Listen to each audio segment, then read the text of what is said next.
A nossa história começa em 1913, quando políticos e banqueiros se uniram para criar um banco central, cuja função seria proteger eles contra você. A nossa história passa por 1925, quando Winston Churchill teve que tomar uma decisão extremamente difícil que poderia falir a Inglaterra. Para evitar essa falência, um acordo secreto entre dois bancos centrais foi criado, com o efeito colateral de criar uma gigantesca bolha especulativa nos anos 20. E quando uma das partes desse acordo secreto morreu, começou a contagem regressiva para o grande crash de 1929. Isso poderia ter sido evitado? Sim. Mas algumas pessoas que deveriam ler Mises não leram. Tudo piorou quando o presidente americano da época, Herbert Hoover, resolveu tentar usar o Estado para consertar a crise. E com isso, ele tornou tudo muito pior do que se ele não tivesse feito nada. A crise de 1929 é um dos eventos mais importantes do século XX. Economicamente, ela destruiu entre 1/3 e metade do PIB americano em apenas 4 anos. Ela levou o desemprego nos Estados Unidos de 5 a 6% para 24% em alguns anos, e o desemprego só foi cair abaixo de 15% em 1940, 11 anos depois, por causa da Segunda Guerra Mundial, quando homens foram enviados para a Europa para lutar ou contratados pelas fábricas de armas.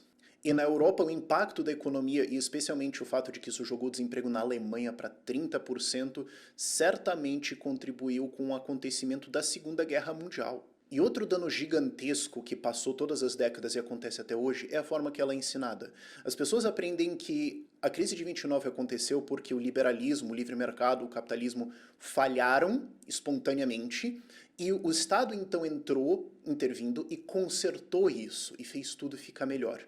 Só que o problema é que isso é o exato oposto da realidade. E aprender essa história errado vai levar as pessoas a defenderem as políticas que vão fazer esse tipo de coisa acontecer de novo, e de novo, e de novo.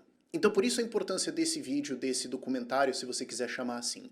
Rever a história, entender os fatos que aconteceram, olhando nas fontes originais, o que quase ninguém faz hoje, para te mostrar não só o que aconteceu, mas os mecanismos que levaram isso a acontecer. Para você ter um entendimento histórico e teórico dos fatos, e a gente não repetir isso de novo. E claro, antes da gente começar, um grande agradecimento à Bipa, que é um patrocinador aqui do canal, que é uma plataforma, um aplicativo onde você pode comprar e vender bitcoins, onde você pode fazer isso de uma forma muito mais fácil no seu dia a dia, e ter um cartão que você tem CryptoBack. Então você nem precisa, obviamente seria bom você comprar Bitcoin, mas você nem precisa necessariamente comprar isso, você pode só usar esse cartão no seu dia a dia e receber um pouco de Bitcoin como CryptoBack nas suas compras e ir guardando o teu pra frente.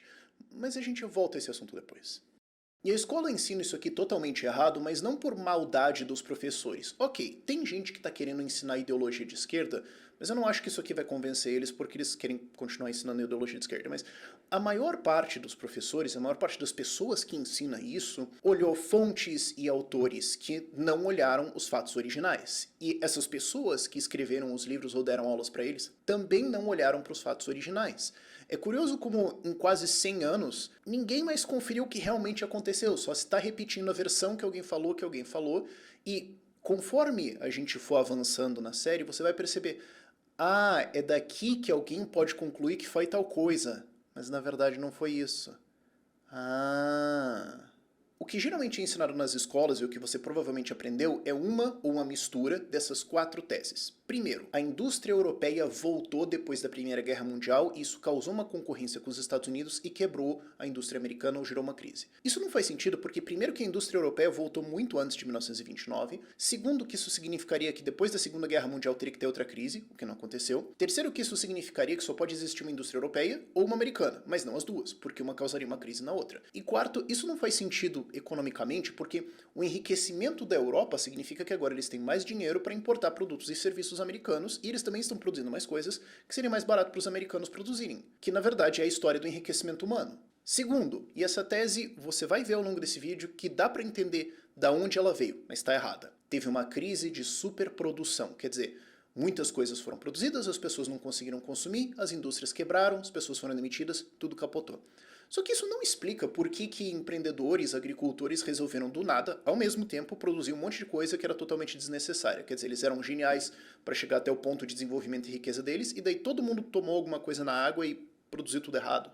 Hã? Terceiro, e essa explicação é só na verdade um xingamento. Isso é o capitalismo, ou isso é o livre mercado, ou isso é o liberalismo. Ele faz isso, ele produz crises assim. Isso não explica o mecanismo de como essas crises acontecem. Isso é só falar, tal coisa aconteceu perto de uma coisa que eu não gosto. Portanto, a coisa que eu não gosto causou isso. E como a gente vai ver ao longo do vídeo, nem era uma era de grande pensamento de liberdade econômica e tudo mais. Isso já estava morrendo perante a era progressista. E quarto, especuladores entraram comprando e vendendo e operando na bolsa, porque é isso que eles fazem, e isso causou uma grande alta, por que motivos, e de repente todo mundo percebeu que isso não tinha valor e tudo caiu porque uau. É quase a terceira explicação de só um xingamento, mas coloca a noção de especuladores no meio, sendo que dentro de uma economia normal, especuladores têm uma função de comprar alguma coisa que alguém precisa vender agora. Porque se ela pudesse vender mais tarde por um preço maior, ela venderia mais tarde por um preço maior. E é curioso que nesse ponto muitas pessoas chamariam eles então de especuladores porque eles não estão vendendo, porque eles estão esperando um preço maior. Mas todo mundo faz isso. Você não vende a sua força de trabalho pela primeira oferta que aparece, a não ser que você esteja numa situação muito difícil, você tenta esperar um preço que é o que você acha que vale. Então especuladores compram alguma coisa de alguém que precisa vender agora para dar saída para essa pessoa, para ela conseguir ganhar dinheiro, e ela segura isso, imaginando que alguém vai querer comprar lá na frente e correndo o risco de estar errado para vender lá e ter um lucro na frente. Ela cumpre uma função de ajudar a liquidez no mercado, não tem nada de errado nisso. Mas mesmo isso não explica por que especuladores do nada iam decidir comprar um monte de coisa e perceber, não, e daí é tudo cair. E por último, tem um mito completamente sem nenhuma base no planeta Terra, que é que o Hoover, o presidente republicano da época, era um defensor do livre mercado, o que ele mesmo diz que não, e que ele não fez nada para interferir na crise, o que ele mesmo diz que não. Então, isso posto, vamos aos fatos, vamos para toda a teoria econômica do que realmente aconteceu. Esse vídeo é dividido em 4 partes, com um bônus entre a terceira e quarta. A primeira é para a gente entender a situação econômica da Inglaterra e a importância do padrão ouro e de evitar a inflação, para a gente poder entender no ato 2 por que os Estados Unidos fez um acordo de desvalorizar o próprio dólar para tentar salvar a economia inglesa da falência e como isso gerou a bolha de 1929. No terceiro ato, nós vamos ver os meses um pouco antes da crise e os meses seguintes à crise, né? O grande crash foi em outubro de 1929, então a gente vai pegar ali de maio, junho de 29 até maio, junho de 1930, aonde eu quero inclusive apresentar a tese de que não foi uma crise e sim 2, mas a gente vai entender quando chegar lá. E quarto, a gente vai analisar as intervenções do Hoover na economia e mostrar como ele piorou tudo e na verdade gerou uma segunda crise muito pior do que a primeira. Isso posto, vamos lá. Nas sábias palavras do Mike Shinoda, a pior parte de terminar é ter que começar de novo. E depois da Primeira Guerra Mundial, a Inglaterra tinha uma série de problemas que levou ela a uma decisão extremamente dura que depois os Estados Unidos teve que consertar para eles. Para você entender por que essa decisão precisou ser tomada, você precisa ter o contexto do que estava acontecendo na Inglaterra. Primeiro, dívida. Depois da Primeira Guerra Mundial, a Inglaterra estava com uma dívida de em torno de 130 a 140% do PIB. É um pouco difícil rastrear com precisão os dados da época. E isso é 2 a 3 vezes a média de dívida da Inglaterra no século anterior, contando as guerras que eles entraram. 44% do gasto do governo inglês era pagar juro da dívida, e até 1937 o maior gasto do governo inglês foi pagar juro da dívida.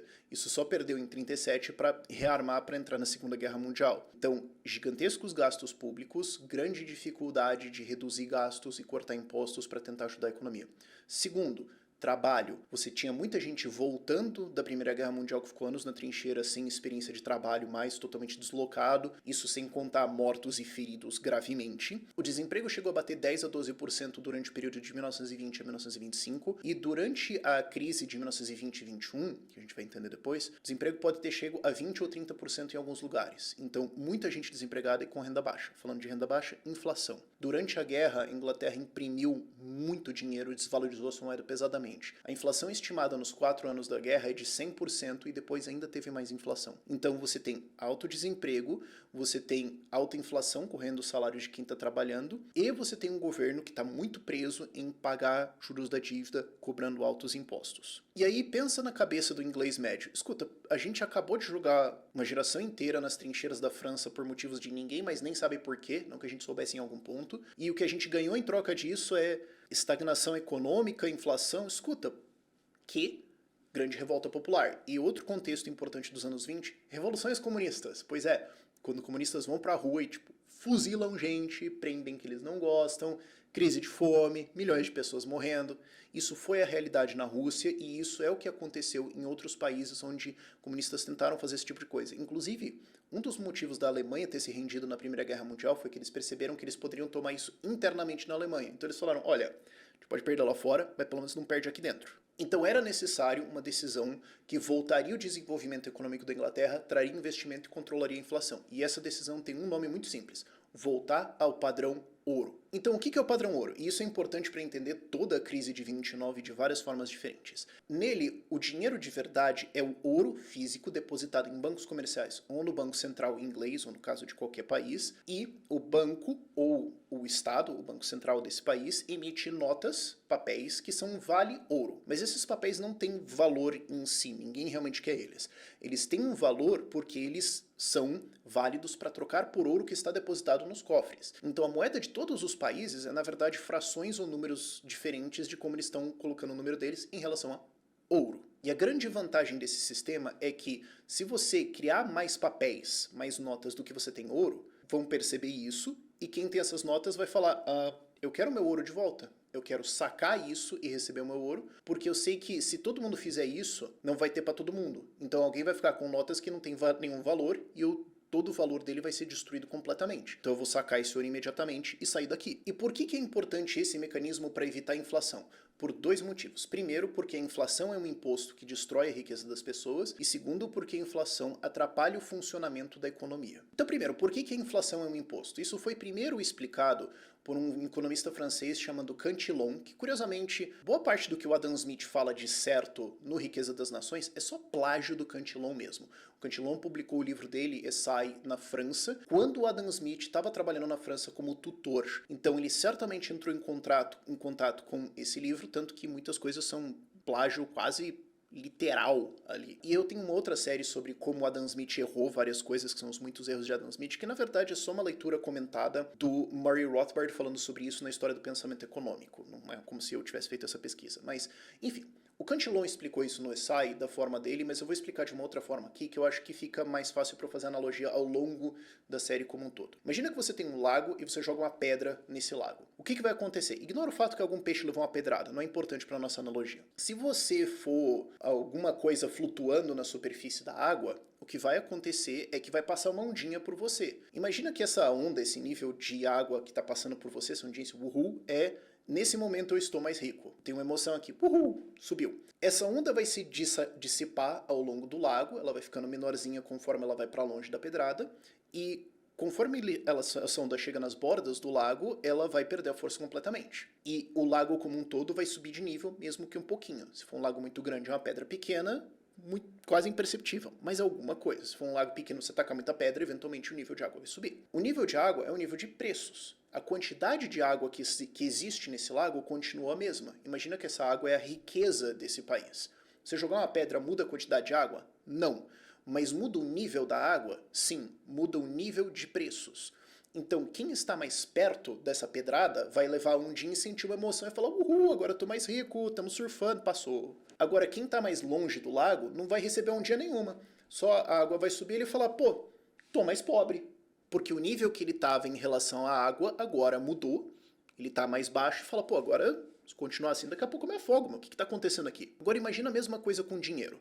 Se existe uma economia X funcionando e o governo vai lá e joga um dinheiro novo para alguém, esse primeiro recebeu a pedrada. Ele vai sair na ondinha gigante e falar, opa, agora eu posso pegar esse dinheiro e comprar as coisas no mercado, o preço está o preço anterior, eu tenho dinheiro novo, virou passeio. Conforme ele vai comprando e passando esse dinheiro para outras pessoas, a onda vai se dissipando. Então novas pessoas vão tendo uma maior riqueza e comprando as coisas, mas o nível da água já está começando a subir. Só que ainda não foi para todo o lago. Eventualmente essa onda de dinheiro vai se dissipar, não vai chegar em outras pessoas, e todo mundo depois disso só vai experimentar, o lago agora está mais alto, o preço subiu, eu estou sofrendo inflação. Então esse é um processo que tira dinheiro dos últimos recebedores dessa água, dessa ondinha, e joga para perto de quem estava mais perto da pedrada que recebe essa ondinha primeiro de riqueza. E um exemplo histórico de como imprimir dinheiro não cria riqueza, só gera inflação, é justamente Portugal e Espanha colonizadores versus os outros países da Europa. Porque isso é uma coisa que eu me perguntava. Escuta, mas se Portugal e Espanha estavam trazendo ouro pra caramba e tudo mais, por que os outros países terminaram mais ricos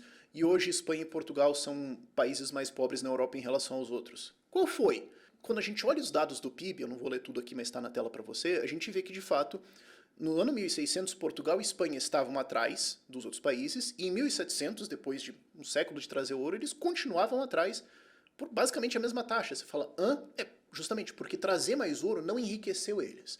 Trazer mais ouro, inclusive, fez com que eles gastassem uma fortuna em marinha, proteção disso, e estrutura administrativa e tudo mais, enquanto outros países, embora eles tivessem colônias, estavam focando em produção, estavam focando em, de fato, produzir alguma coisa ali que vai enriquecer. E é interessante que até países como a Alemanha e a Áustria, que não tinham colônias, também enriqueceram, justamente porque não é a colonização ou a exploração de ouro, é produção que gera riqueza. E obviamente isso pode dar em uma série lá na frente sobre como esses países enriqueceram, a economia do colonialismo, ou são outras coisas que eu quero fazendo pra frente. Agora, segundo ponto, como é que a inflação dificulta o funcionamento da economia? Isso dificulta porque você, como empreendedor, não sabe mais o que está acontecendo. Quanto mais alta a inflação, pior ainda. Porque digamos que a inflação está 20% ao ano, que já é bem alto. Ela é uma média. Quando você vê a inflação do IBGE média, eles estão falando assim, não, a gente pegou a alta dos produtos em média que a gente acha que são mais relevantes para você, então vai ter tomate, batata, cenoura, óculos, educação, saúde, aluguel.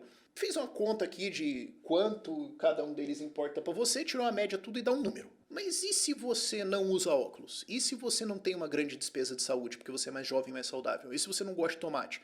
A sua inflação vai ser diferente. A inflação de produtores de diferentes indústrias vai ser diferente. E daí você tem que começar a monitorar como é que está a inflação do trabalho, como é que está a inflação de cada um dos insumos que eu compro, de cada um dos materiais, da manutenção. Como é que está a inflação do meu produto quando eu vou vender lá na frente? Ao longo dos meses, que é o tempo que leva para eu produzir, vai ter uma inflação, que eu posso não conseguir monitorar certinho. E entre eu produzir alguma coisa que eu achava que valia isso, colocar para vender, vender lá na loja, lá na frente, e ser pago talvez daqui 30, 60, 90 dias, se a inflação dispara nesse período, pode ser que o dinheiro que eu recebi já não vale o que ele deveria valer.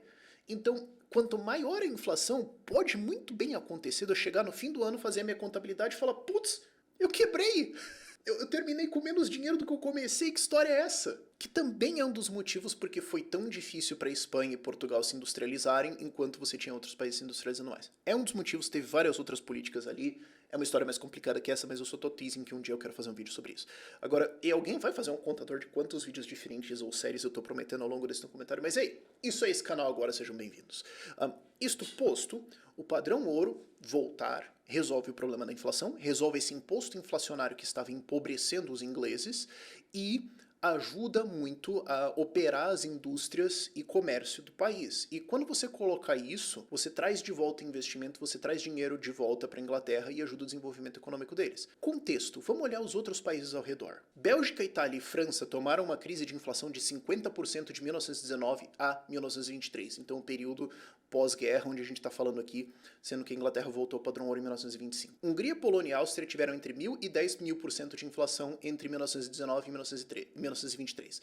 Você pode falar, como assim entre 1.000 e 10.000? Ninguém sabe realmente. Esse é o nível de maluquice. A Alemanha tomou 1 trilhão% de inflação. Então, quando você tem todo esse caos acontecendo na Europa, se você é a moeda forte e confiável, você vai desenvolver sua economia. Então precisamos voltar para o padrão ouro. Tá bom, quem que decide isso? O Churchill. Sim, o Churchill nessa época era secretário do Tesouro da Inglaterra, equivalente ao Ministério da Fazenda hoje, aqui no Brasil, e ele tinha que decidir, nós vamos voltar, sim ou não, quando, como e a que preço. Porque, vamos voltar na explicação do padrão ouro lá atrás. O dinheiro que o governo emite é só um númerozinho em relação ao ouro. Mas qual númerozinho? Porque durante a guerra, a Inglaterra imprimiu mais moeda. Então ela teria que, em tese, voltar a um valor da libra mais baixo em relação ao ouro. Então o que antes era, digamos, 5 libras para dar esse peso de ouro, tem que ser agora 10 libras para dar esse mesmo peso de ouro, porque a moeda desvalorizou. Só que se você voltar no padrão desvalorizado, pode ser que as pessoas entendam que está desvalorizando e gere mais inflação. Pode ser que a moeda perca confiança, pode ser que isso faça uma fuga de capitais, pode ser que as pessoas se preocupem. E agora a gente pode ter outra crise de inflação. Mas, por outro lado,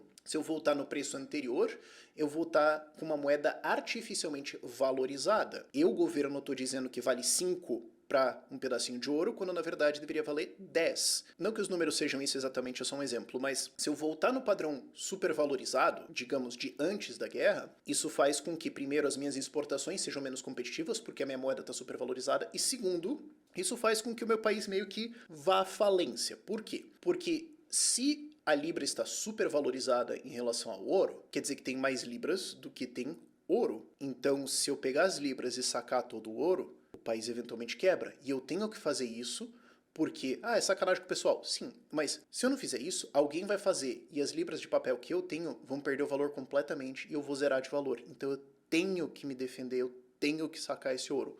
E se sacar toda a reserva de ouro da Inglaterra, ela quebra.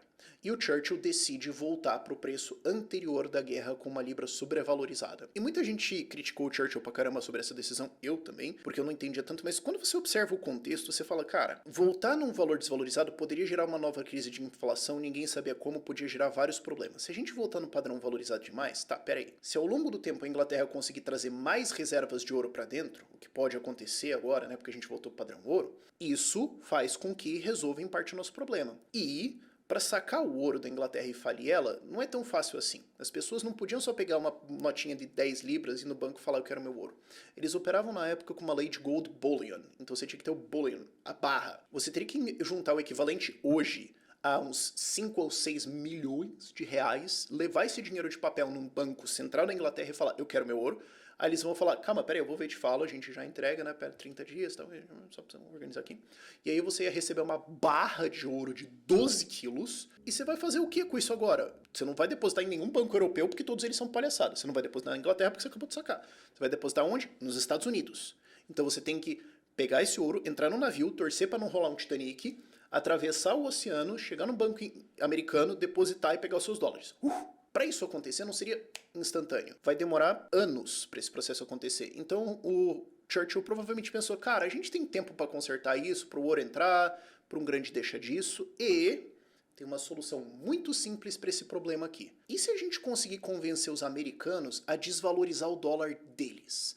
Porque se o dólar desvalorizar, então não vai valer a pena levar o ouro lá para pegar dólar, porque a moeda deles está zoada também. Então ok, a gente pode ter uma cozinha suja, mas se a gente sujar a deles também, todo mundo vai ter uma intoxicação alimentar igual. Então ninguém tá errado. Se tá todo mundo errado, ninguém tá errado. E eu não sou um grande especialista de Churchill, mas eu tendo a enxergar ele como um soldado. Ele olhava para problemas e falava, bom, explodiu o problema aqui na frente. Não, mas então podemos ter um problema daqui a 10 anos. Não, tá, sim, a gente tem que pensar nas consequências do longo prazo. Agora, se eu não resolver isso que tem na minha frente agora, tipo assim, tem um tanque, eu peguei a bazuca e dei nele. Mas Churchill, você gastou a única bazuca que tinha. Você queria que eu batesse papo com o tanque? Desse umas florzinhas, cantasse uma balada. Qual que é a proposta aqui? Eu explodi o tanque. Ah, mas pode ter outro amanhã. Pode ter outro amanhã. E daí nós enfrentamos ele amanhã. Não tô dizendo que ele é irresponsável, eu estou dizendo, ele tinha um problema na frente dele, ele resolveu. Ah, isso gerou um problema para alguns anos na frente. Tá, a guerra continua. E agora nós precisamos convencer os americanos a desvalorizar o dólar. Manda os gurias pra lá, vamos prosear. Agora, a parte irônica disso tudo é que não foi a Inglaterra que teve que convencer os Estados Unidos. Foi os Estados Unidos que se ofereceu para desvalorizar o dólar. A Inglaterra, obviamente, aceitou o acordo, porque falou, sure, por que não? E essa desvalorização do dólar, o jeito que ela foi feita, teve o efeito colateral de armar a bolha dos anos 20 que explodiu em 1929, quando uma das pessoas que firmou o acordo morreu. Então vamos lá, tem que desvalorizar o dólar.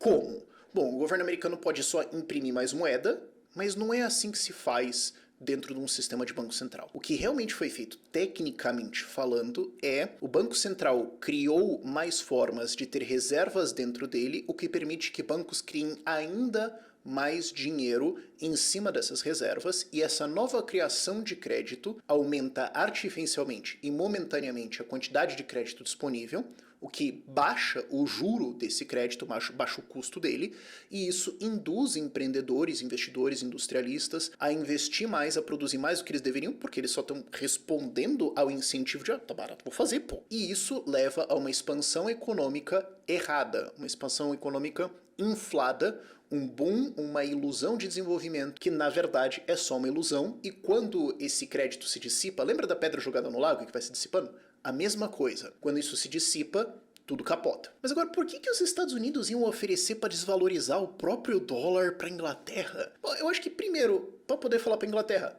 nós que salvamos, respeito pai. Sempre tem esse lado político de ego. Segundo, bancos centrais sempre vão gostar de uma desculpa para criar mais crédito, e americanos vão receber juros mais baratos, crédito mais barato, a economia desenvolve, ok. E lembrando que 1924, o ano antes da decisão da Inglaterra de voltar para o padrão ouro em 1925, era ano eleitoral. Então faz sentido para os Estados Unidos falar, não, peraí, vai ficar bom para todo mundo.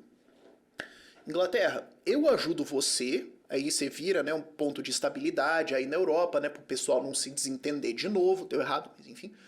Você vira mais um ponto de estabilidade, ajuda você. A gente aqui vai expandir crédito em 1924 para ficar bom para a eleição, todo mundo vai ficar feliz. E isso já vai previamente desvalorizando o dólar para quando vocês decidirem então voltar ao padrão ouro, vocês podem voltar num ponto mais conveniente que não desvaloriza a moeda para vocês. Tá errado, mas enfim. Vocês podem voltar para esse ponto e não vai nem querer fugir ouro para cá, porque nós já desvalorizamos a moeda de bate-pronto. Então ficou bom pra todo mundo. Ah, mas, bom, gerou a crise de 29. Mas eles não sabiam disso. A teoria de ciclos econômicos, que é o que eu vou explicar pra você agora de como isso cria uma crise, ela foi escrita pelo Mises em 1912. Aí você fala, às vezes a pessoa tem 17 anos pra ler, pô. Ou pelo menos aqui você tá falando em 1924, 12 anos. Ele escreveu em alemão, ele não era tão conhecido ou respeitado assim, não era uma tese conveniente, porque geralmente quando você tem teses que dizem assim, o governo não deveria intervir, quem defende intervenção no governo nem lê essas coisas, sabe? A gente tem às vezes uma ilusão de que existe um debate, mas uma das coisas que me moldou como um produtor de conteúdo e um pensador é que geralmente o outro lado tá pouco se lixando pro seu argumento, eles não leram, não entenderam, não gostaram e vão te atacar com base daquilo que eles não sabem. E é isso. É geralmente o que acontece, é o viés das pessoas. Inclusive é por isso que eu acho que não se checa as fontes originais de o que aconteceu na crise de 1929, porque a gente já gostou da conclusão, que a conclusão é que o Estado tem que intervir mais. Vamos conferir que se tá certo ou não? Já concluiu o que a gente queria. Tá bom. Não precisa ficar conferindo, não. Em caso problema, encontra, pô. Então dá pra imaginar que esse pessoal achou que na cabeça deles eles estavam fazendo uma coisa boa? Dá, eu consigo visualizar isso. Mas gerou uma crise. Como? Aqui eu preciso dar os créditos, como eu já dei, ao Mises pela teoria de ciclos econômicos, no Theory of Money and Credit. Todos esses livros vão estar na descrição ali para vocês. Mas também ao Murray Rothbard por ter feito toda a pesquisa de como esse acordo aconteceu, de como esse acordo entre os bancos centrais aconteceu, quem foram as pessoas responsáveis e provar que ele de fato estava ali. Isso não é tão conhecido e um elogio ao Murray Rothbard, esse cara absurdamente adorava pesquisar. Se você vai ler os livros dele, você vai ver citações de que um cara falou numa revista sobre ferrovias no Iowa em 1874. E você fala, ele foi atrás da revista, achou, comprou ela, leu e foi atrás pra conferir se era isso mesmo e citou isso no livro. Sim, esse era o nível de pesquisa que ele fazia. Ele leu as biografias de todo mundo, ele foi atrás de todos os fatos. E ele tinha uma análise histórica muito boa, no sentido de falar assim, políticos, pessoas que tomam decisões, eles são seres humanos também. Então você não pode só olhar a decisão do cargo dele, não importa o cargo dele, o discurso que ele deu ali no púlpito falando, e pensar, deve ser isso mesmo. Não, você tem que olhar na história dessa pessoa, o que tem, quem que são as pessoas relacionadas com ele, quem que são os interesses, da onde que ele veio, de quem que ele era amigo, pra você entender o contexto de por que ele tomou essas decisões. Por isso que ele lia muitas biografias e as vidas dos caras e pegou essa tese. Então aqui a gente precisa entender a natureza do acordo entre os dois bancos centrais da Inglaterra e dos Estados Unidos para imprimir dinheiro e como essa impressão de moeda gera uma crise. Então primeiro, o acordo. O presidente do Banco Central inglês na época se chamava Montagu Norman e o governador do Banco Central americano de Nova York se chamava Benjamin Strong. Por que é o governador do banco? Porque você tem o Banco Central, ele tem um presidente, depois tem sedes, são 13 hoje no total, e cada uma dessas sedes locais tem um governador, né? Porque tem o presidente embaixo do governador. Né? Então, e cada uma delas faz uma atividade diferente e a de Nova York cuida de criar moeda e de criar crédito e balançar os negócios. Então, você não precisa ter o presidente do Banco Central, pode ser só o governador de Nova York, ele resolve. Então era o acordo entre os dois, ok? Ok. Esses dois já se conheciam há muito tempo. Em 1919 já tinha relatos de que eles estavam falando da ideia de criar uma conferência secreta, que o pessoal precisa ficar sabendo, entre bancos centrais para organizar a economia europeia e do mundo como um todo. Em 1921, Strong, presidente do governador do Banco Central do estado de Nova York, nos Estados Unidos, ofereceu para o Montagu Norman um acordo de desvalorização do dólar para já, né, falar, vamos, vocês voltarem para o padrão ouro. E curiosamente o Norman recusou na época. Em 1922 o Norman pelo jeito já estava feliz que, de qualquer forma, os Estados Unidos já estava desvalorizando a sua moeda e agradeceu isso, sendo que, na verdade, no off ele estava reclamando que os caras podiam fazer ainda mais. E em 1924, os dados do balanço do Banco Central, e isso está no livro do Murray Rothbard, America's Great Depression, que é uma das bases desse vídeo aqui, ele tem todas as tabelas lá. Em 1924, o Banco Central acelera ainda mais a sua política de criação de crédito para desvalorizar o dólar. Já vou explicar como isso acontece. Mas isso intensifica em 1924, ao mesmo tempo em que, pelo jeito, já existia um entendimento entre os dois de que isso já ia acontecer. Detalhe, eles se visitavam rotineiramente, um tinha escritório no banco do outro. Quase dá uma fanfic aqui. Se alguém tiver com a vontade de escrever canetear uma coisa aqui, dar uma broderagem, tá convidado. Agora, em 1925, a Inglaterra volta para o padrão ouro e só em 27 que tem uma reunião que torna público a ideia de que existia um acordo. Então alguns autores falam, mas isso aconteceu desde 27. Não, já dava para ver esses tipos de conversas e o presidente do Banco Central francês, Charles Rist, falou que um acordo para resolver isso existiu desde mais ou menos sempre e provavelmente antes de 24. Então a gente pode dizer que em 23, 24 já tinha esse acordo para desvalorizar o dólar, impedir a fuga de ouro britânico e, com isso, criar um boom econômico nos Estados Unidos que levaria à crise de 1929. Vamos entrar nos detalhes. Primeiro, aos dados aqui. A quantidade total de dinheiro em circulação na economia americana em 1921 era de 45 bilhões de dólares. E se acostume, a gente vê números pequenos aqui. Você pode falar, peraí, 45 bilhões de dólares? Muita inflação aconteceu de lá pra cá. A gente tá falando de uma época onde o orçamento do governo americano inteiro era tipo 4 bilhões.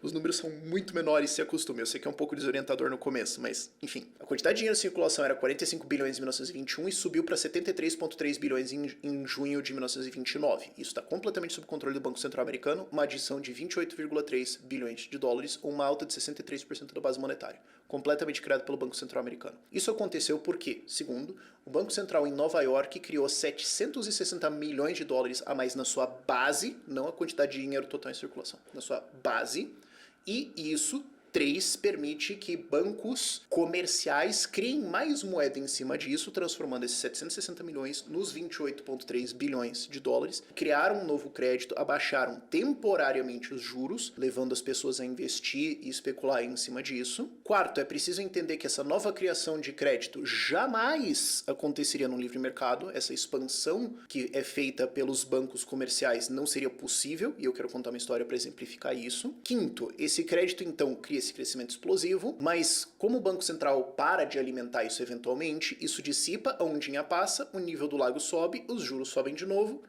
e a casa cai, justamente porque em outubro de 1928, o Benjamin Strong, governador do Banco Central de Nova York, nos Estados Unidos, morre e o acordo cai. Sétimo, isso causa, então, a crise, então, porque o mercado fica sem essa sustentação de crédito para as empresas e para quem está operando no mercado financeiro, e isso causa uma queda de 35% a 40% do índice Dow Jones em 4 meses. O índice Dow Jones é uma referência que eu vou usar bastante ao longo desse vídeo, porque é o índice que mede o que estava acontecendo na bolsa, que é mais confiável que ter dados mais precisos aqui, porque ele vai juntar as ações principais, mais importantes, mais líquidas, mais fortes, e falar, isso aqui é uma foto do que estava acontecendo aqui. Agora, entrando um pouco mais no detalhe do mecanismo do ciclo de como é gerada essa crise, que é o que o Mises explicou no livro dele em 1912. Primeiro, juro é um preço, é um custo que você paga para ter crédito dentro da sua empresa, para você tomar crédito, ou que um investidor vai falar, olha, eu posso ter esse rendimento na economia, então se eu vou investir na sua empresa, eu espero um retorno desse. Então é o seu custo de ter dinheiro. Tem 3 coisas que são as bases da produção: custo de crédito, custo de mão de obra e custo de bens de capital. Fábrica, terreno, essas coisas assim. As ferramentas pelas quais você vai produzir. E esse preço do juro vai ser determinado por, como todas as coisas no mundo, oferta e demanda. Qual que é a oferta de crédito? Bom, as pessoas vão ganhar salários e elas vão economizar uma parte. Digamos aqui, todo mundo economiza em média 20%, só para a gente ter uma conta. E esses 20% de X vai estar disponível para alguém tomar emprestado. Então essa é a oferta e depois vai ter a demanda. Segundo ponto, se o governo artificialmente cria uma nova oferta de crédito, via imprimir dinheiro, via permitir que bancos criem dinheiro, via várias formas diferentes que ele pode criar novo dinheiro ou estimular crédito, isso faz com que a oferta de crédito aumente, o preço dele cai, e agora mais empreendedores vão falar, antes o juro estava, digamos, 8%. Aí não dá para fazer negócio nesse juro. Ah, mas agora tá 3%. Aí dá. Então eu vou contratar, eu vou construir indústria em cima disso, eu vou começar a produzir em cima disso. Só tô reagindo ao incentivo. Depois não diga que eu fiz superprodução. Eu vi o preço, eu bati em cima do preço. Você quer que eu faça o quê, pô? É o famoso quem tem dó é piano, que tem pena é pato, né? Só que terceiro, esse crescimento de crédito é ilusório e temporário. Como eu expliquei antes, você joga a pedra no lago, mais crédito é criado, ele se dissipa ao longo da economia, isso pode levar semanas, isso pode levar meses. É um pouco mais difícil levar anos, né, falando na prática das economias aí, mas numa economia muito mais antiga talvez, mas leva aí alguns meses para isso se dissipar. Você tem inflação, o nível de preço sobe e eventualmente isso se dissipa. Quando esse dinheiro percula por toda a economia, as pessoas voltam a economizar a mesma proporção que elas economizavam antes, que antes eu falei só para chutar alguma coisa aqui, 20%. Então a oferta de crédito expandiu, negócios foram criados, ela voltou a ser 20% do X, embora seja agora um X inflacionado, então ele é um X mais Y, né, um X mais 1%. E agora a gente tem 20% desse novo X aqui disponível, o preço do juro volta a ser o mesmo, então todos os negócios que foram montados naquela taxa de juros artificialmente mais baixa quebram e a gente tem a quebradeira da crise. E tem um outro ponto importante de entender aqui na dinâmica de como isso funciona, que é esse crescimento econômico e depois o crash não acontece de maneira homogênea na economia. Ele acontece adicionando camadas de complexidade na economia.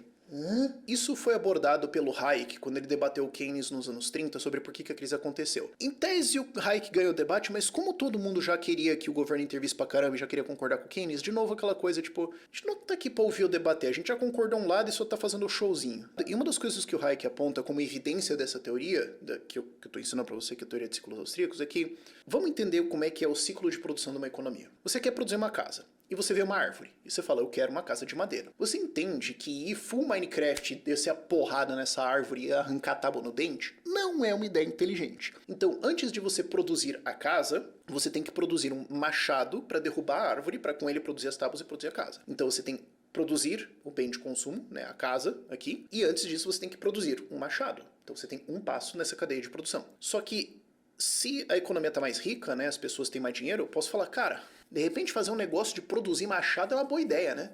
Não vou só fazer o meu, posso fazer pra todo mundo. Então você vai fazer isso. Aí você fala, não, mas peraí, cara, tá dando muito certo esse negócio aqui, vai me investir em fazer um monte. Tá, mas é que agora tem que fazer muito mais aço. Bicho, então vai precisar de uma siderúrgica. Tá bom, então vamos complicar, vamos colocar uma siderúrgica. Então tem mais um passo. Além disso, tem que formar técnico para operar essa siderúrgica, precisa de engenheiro e tudo mais, e precisa montar esse troço. Então precisa ter alguém que monta a peça de siderúrgica. Você vai colocando níveis de complexidade. Então quando você faz esse processo de criar crédito, indústria de base tende a crescer muito mais. Quem está fazendo esses passos cada vez mais complexos da economia cresce muito mais porque a economia se alonga nisso. Você tem um alongamento da cadeia de produção. Quando a crise bate, ela encurta de volta. Então quem vai sofrer tende a ser quem está produzindo bens super complexos, tipo bacia de siderúrgica aquecida com a mágica intergaláctica, e não o cara que está vendendo pipoca na frente da escola. Porque a demanda de pipoca na frente da escola vai continuar sendo os moleques na frente da escola, enquanto essa siderúrgica quebraram, bom, e aí? Você vai vender tua peça de siderúrgica para quem? Quebrou também, meu filho. E é justamente esse tipo de processo que a gente vê acontecendo ao longo da crise de 29 e em todos esses tipos de crises. E de booms e de crises. Você tem uma economia que do nada fica super uau! Sabe quando você tem assim, boom de startup, um monte de nova tecnologia, você fala, cara, isso aqui é tudo vento, velho. E de repente tudo explode. Você acabou de ver esse fenômeno acontecendo. E é o que aconteceu durante a crise de 29. Quem estava mais perto de indústria de base sofreu muito mais, quem estava mais perto de consumo, muito menos. Mas você fala, mas Rafael, ó, aqui nós tivemos a Pensation. O problema não é parar de alimentar essa criação de crédito, porque você falou, ó, joga pedra no lago, né, o pessoal cria, uau, boom, aí capota tudo. Pois se nós ligamos uma metralhadora de pedra no lago, nunca para, qual que é o problema? O problema é que você lembra lá atrás como eu expliquei que inflação é um imposto? Tem um motivo porque estava explicado lá atrás.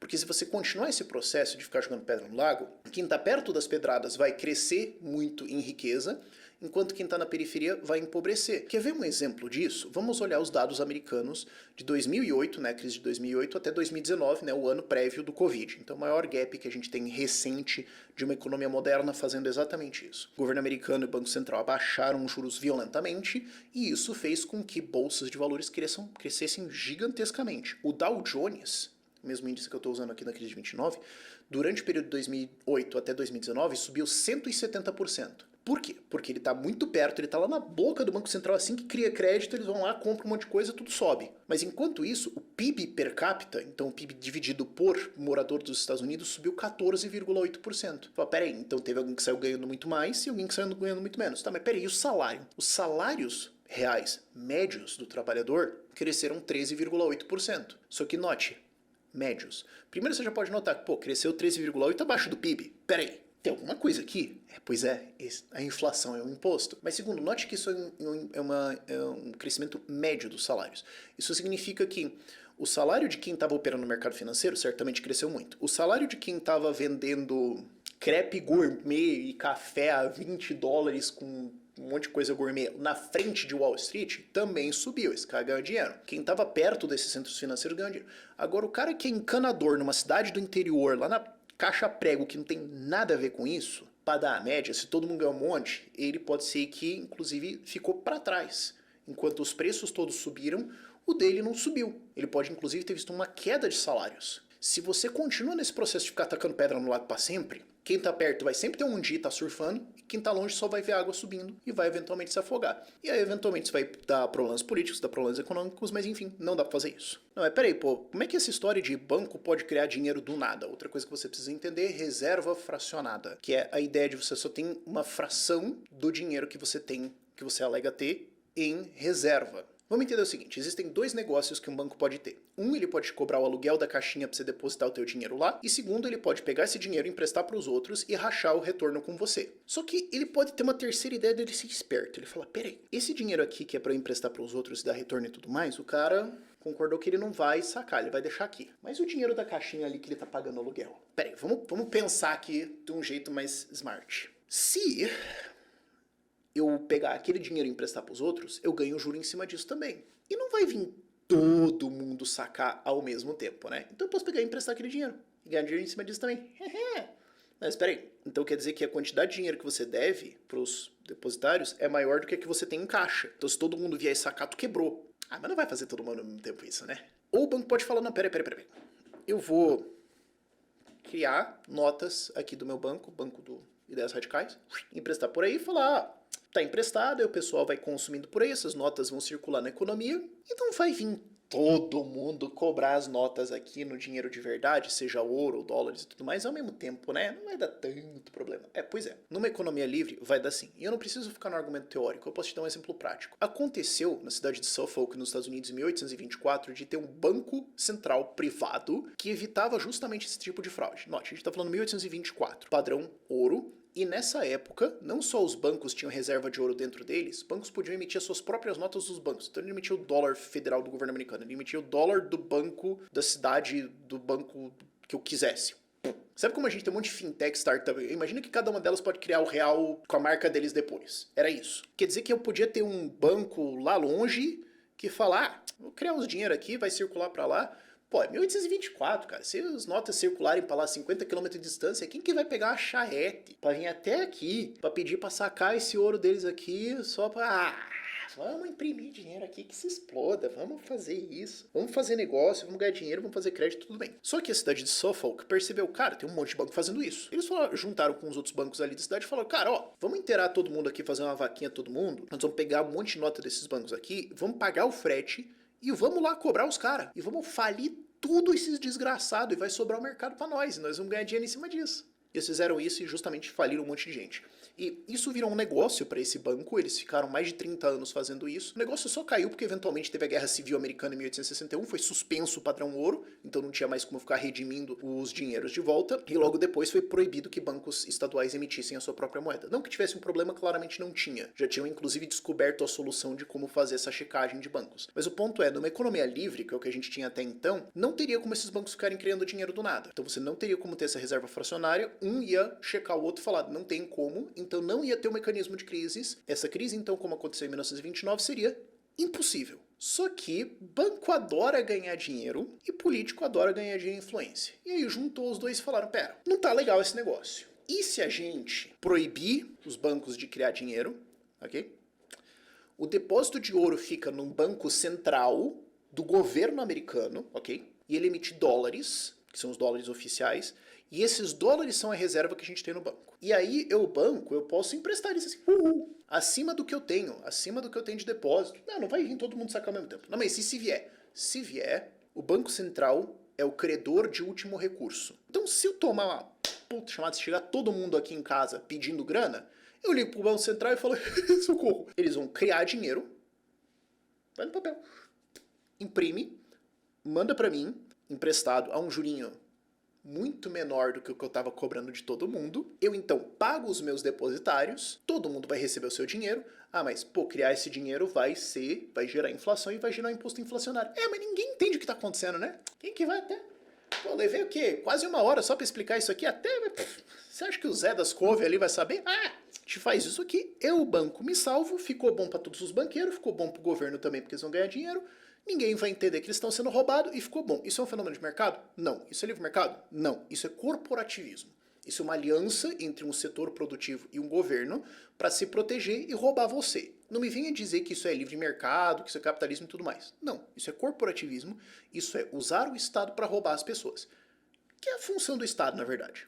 Então, qual que é a função do Banco Central? Proteger bancos para fazerem reserva fracionada, para que eles possam imprimir isso. E o que o Banco Central faz é ter uma reserva, um requerimento de reserva, uma porcentagem. Ele fala, ó, você tem que ter uma X porcentagem do que você diz que você tem aqui dentro com a gente, só para garantir. Não vai ser dólares, mas vai ser títulos de dívida do governo americano, que eu sei que eu posso vender para qualquer pessoa que vai receber. Dívida de alta qualidade que eu sei que vai ser paga. Certificados de propriedade, algumas coisas que você está dizendo qualquer coisa, eu executo, vendo. Me coloca aqui dentro do Banco Central alguma coisa que vale alguma coisa e eu te dou dinheiro em troca e eu garanto o teu resto aí e você roda a tua operação aí. Pode ser? Então, se o requerimento de reserva é, digamos, 50%, um banco vai lá e deposita $1 milhão no Banco Central americano e pode criar $2 milhões em cima disso. Se o requerimento de reserva é 5%, eu posso depositar $1 milhão no Banco Central americano e criar $20 milhões de crédito em cima disso.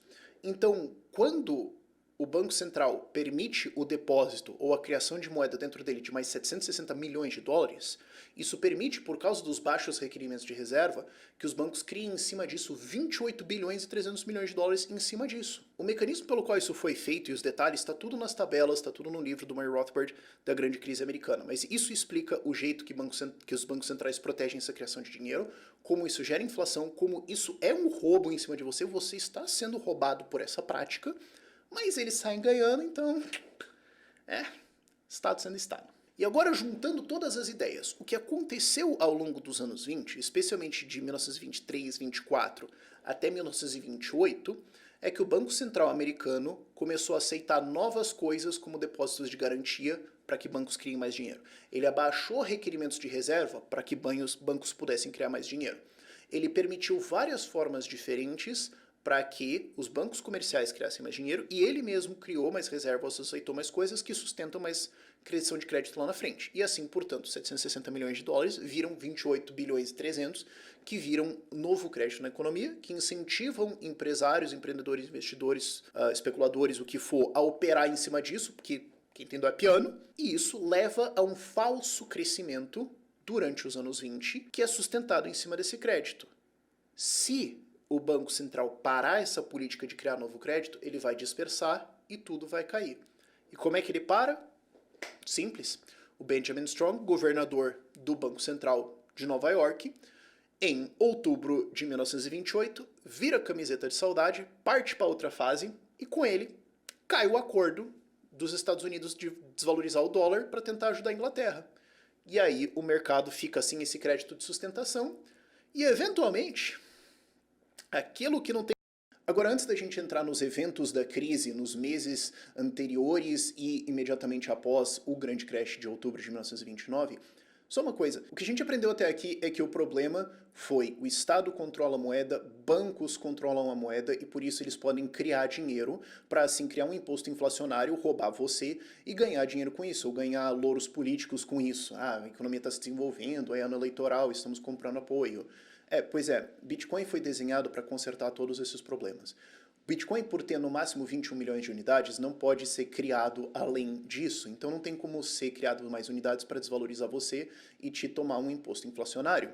O Bitcoin impede que governos gastem excessivamente, porque como o dinheiro bom vai afastar o dinheiro ruim, Isso faz com que o Bitcoin seja uma forma de reserva que vai desvalorizar a moeda de estados caso eles resolvam fazer gastos malucos e guerras ou qualquer tipo de populismo, e protege você contra esse tipo de políticas e no longo prazo cria um freio contra esse tipo de coisa. E porque o Bitcoin é controlado pela rede e não por esse ou aquele banco ou esse ou aquele governo, é uma moeda que vai se manter honesta na sua função simples de ser um meio de troca. E são por esses fatores e vários outros que eu acho que um dia a gente tem que ter um vídeo desse nível aqui também explicando isso, que o Bitcoin se valorizou tanto nos últimos anos. E se você quer comprar Bitcoin, se você quer usar isso no dia a dia, se você quer entender melhor isso, eu sugiro que você estude, um dia eu vou fazer um vídeo sobre isso. Mas se você quiser comprar Bitcoins, o patrocinador aqui do canal é a Bipa. A Bipa é um aplicativo para fazer o uso de Bitcoin ser muito mais simples no seu dia a dia e para também facilitar você entrar no mundo Bitcoin. Eu lembro que, pô, uma década atrás, você usar Bitcoin... Sei lá, se alguém entrasse na sala e visse o que estava acontecendo na tela, coisas iam ficar esquisitas. Parecia esquisito, era estranho, mas hoje você pode, por exemplo, receber um Pix de alguém e receber isso na sua carteira em Bitcoin. Você pode fazer um pagamento em Bitcoin e isso chegar em Pix para alguém. Você pode ter um cartão que você usa no seu dia a dia e você pode então usar os seus Bitcoins para usar suas despesas normais ou usar os seus reais normais para fazer suas despesas e receber CryptoBack com isso, receber bitcoins de volta com isso, um cascalhinho lá de volta para você começar a criar alguma poupancinha, alguma coisa ali para você. E, inclusive você pode lá dentro programar suas compras. Então, eu não... que dia que eu tenho que comprar? Se você ficar tentando otimizar isso, a chance de você passar muita dor de cabeça desnecessária, gastar com omeprazol desnecessariamente e errar é grande. Então você pode, por exemplo, fazer depósitos lá, agendar suas compras e pronto. Então, se você está interessado em instalar o aplicativo da Bipa, você pode escanear esse QR Code aqui, ou você pode seguir o link que está na descrição aqui do vídeo ou pinado ali nos comentários também. E você vai ter um cupom de desconto lá dentro, que é o BIPA Radical, onde você pode ganhar até R$100 de Bitcoin lá quando você estiver usando o aplicativo. Então, obrigado, Bipa, por ajudar esse vídeo aqui a acontecer. E você que também está olhando para esse vídeo falando, isso aqui é um problema. Vamos entrar logo na solução? Porque se você tivesse feito isso vários anos atrás, você estaria dando muito mais risada do que você está dando hoje. Então, antes tarde do que mais tarde ainda. Mas agora, para a desgraça de 1929. Então vamos olhar os meses antes do crash que aconteceu em outubro de 1929, mas na verdade começou em setembro, e os meses imediatamente após, para mostrar para vocês que na verdade não teve uma crise e sim duas. Agora, falando de 1928, é curioso que o próprio Banco Central americano atesta que ele é culpado e que foi ele que fez, porque o próprio Banco Central percebeu que tinha excessos acontecendo no mercado financeiro, que tinha excessos acontecendo na economia, e que eles estavam financiando isso via expansão de crédito. Tanto que eles dão uma segurada porque eles falaram, piazada, se passamos. O que de novo me deixa perplexo de como que é impressionante essa história de que quem causou foi do nada, assim. O próprio Banco Central admite que eles estavam bancando uma festa que não tinha sentido. Mas enfim, o fato é que em outubro de 1928, o governador do Banco Central de Nova York, Benjamin Strong, morre, e com ele cai o acordo com o Montagu Norman, presidente do Banco Central inglês, de desvalorizar o dólar para tentar ajudar a libra inglesa a se sustentar contra uma fuga de ouro. O sucessor do Benjamin Strong não mantém esse acordo, e é fascinante, se acostumem que vocês vão ver esse gráfico bastante ao longo dos próximos episódios, dos próximos... Isso aqui. É fascinante como quase imediatamente após disso, a Bolsa Americana lateraliza. Ela estava seguindo uma tendência de alta praticamente linear desde 2023 e 2024, que é condizente com essa expansão de crédito feita pelo Banco Central americano. Então logo o cara morre, parou. Você fala, mas Rafael, eu tô vendo que tem uma altinha ali logo depois. O que aconteceu nos meses um pouco antes foi que o Banco Central criou um novo tipo de título que eles aceitam para expandir base monetária lá dentro. Então, de novo, volta essa tese. Eu não vou entrar em todo o que é uma acceptance, que é os negócios que eles aceitaram, mas só esse negócio vocês podem depositar aqui também, e aí vocês, bancos, podem criar crédito em cima disso e continuar a festa. Por quê? Porque o pessoal já estava reclamando. Em maio, já teve uma ensaiada de uma queda da bolsa. E isso, provavelmente, a gente não tem os dados tão granulares do que estava acontecendo na época, a galera não guardava esses dados na época, era 1920 quem que ligava para isso, mas isso já sinalizava que tinha alguma coisa fraca, tem essa nova criação de esse novo título que eles podem aceitar, em algumas semanas logo depois disso, 1,9 bilhões de dólares, lembrando, a quantidade de dinheiro em circulação na época desse país era 73 bilhões. 1,9 bilhões são criados em 2, 3, 4 semanas ali. E é isso que financia essa última alta da bolsa nesses meses ali no meio de 1929, batendo o topo de 380 pontos do índice Dow Jones em agosto de 1929. Em setembro, dali para frente, começa a ter um leve encolhimento da base monetária, não tem mais aquele boom vindo por trás de crédito para sustentar isso. O topo da base monetária foi atingido em junho de 1929 em 73 bilhões 260 milhões de dólares, e existe um certo delay entre a coisa estabilizar e cair, que é o tempo de dinheiro circular numa economia, sabe? A gente tá falando nos anos 20, tudo ainda era carta e papel, sabe? Se fosse em tempos modernos, seria questão de dias ou algumas semanas. Agora, naquele tempo, demora um pouco mais. Então, você tem o topo em junho, você ainda tem um resto da inércia levando uma alta em agosto, e eventualmente em setembro começa a se manifestar a queda. Você tem uma queda de 10% do índice Dow Jones só no mês de setembro, que já seria teoricamente o começo da crise, caindo de 380 para 343 pontos. Em outubro confirma a correção, que seria queda de 20% no total, mais 20% de queda, 273 pontos. Só entre a quinta-feira, 24 de outubro, e a terça-feira, 29 de outubro, 25% do valor de mercado existente é deletado. E isso é o que é chamado de a terça-feira negra, né, a terça-feira 29 de outubro, que é tida como o grande dia do crash da bolsa. Mas como eu falei, já tinha uma queda acontecendo em setembro, ela continua. Não foi assim, um dia todo mundo acordou e falou... Não foi isso. Você já tinha o mercado caindo, e aí a coisa se aprofundou, e você já tinha sinais de fragilidade desde o falecimento do Benjamin Strong, e uma queda em maio ali que se ensaiou de falar... E o pessoal deu uma segurada. Então, é legal ver, é muito fascinante ver como a timeline, a sequência de eventos se alinha muito bem, e você olha e fala, temos aqui um mecanismo. Agora, o que causa essa queda violenta de 12% em um dia só, que foi 29 de outubro? Estou falando mais por um título de curiosidade, mas só para você saber, é o que é chamado uma chamada de margem. Digamos que você toma dinheiro emprestado para investir no mercado financeiro. Você pode falar, pera, banco, me empresta 100zão aí, eu vou comprar 100zão de ações e eu dou essas ações para você como garantia do meu crédito. Se a bolsa subir, eu estou ganhando. Se ela cair, a partir de um certo valor, não caiu de 100 não, mas digamos, caiu abaixo de 80, você, banco, está autorizado a executar as minhas ações e falar, bom, deu errado, você vai vender elas, pagar o resto do empréstimo e eu te devo o resto aí, depois a gente vê como é que a gente vai fazer esse negócio. Então, se o valor dessas ações que você comprou cair até esse nível de execução, você toma o que é chamado uma chamada de margem, que é quando o banco te chama e fala, você tem que cobrir a margem do resto que falta para dar esse teu valor de segurança aqui. Se você cobrir, tá tudo bem. Se você não cobrir, eles falam, tá bom, então a gente executa e vende aqui. Só que vamos pensar um passo para frente. Se tem um monte de gente fazendo isso porque o crédito estava barato, e tem um monte de gente com operação de crédito aberta para comprar ações, e isso parecia uma ideia genial porque a bolsa só subia assim do nada, nenhuma explicação assim, todo mundo vai tomar crédito e investir nisso, quem não fizer é burro, pô. Se tem um monte de gente fazendo isso e de repente tudo cai, e a gente está inclusive num evento onde isso tudo está acontecendo porque justamente falta crédito no mercado para financiar o continuamento dessa alta, então significa que a galera não vai ter dinheiro para cobrir isso, e que quando alguém for executado e vender as ações, isso vai causar mais uma queda, o que pode levar outro cara a tomar outra chamada de margem, executa isso, vende tudo, e você tem uma causando a outra. Isso leva a um colapso explosivo.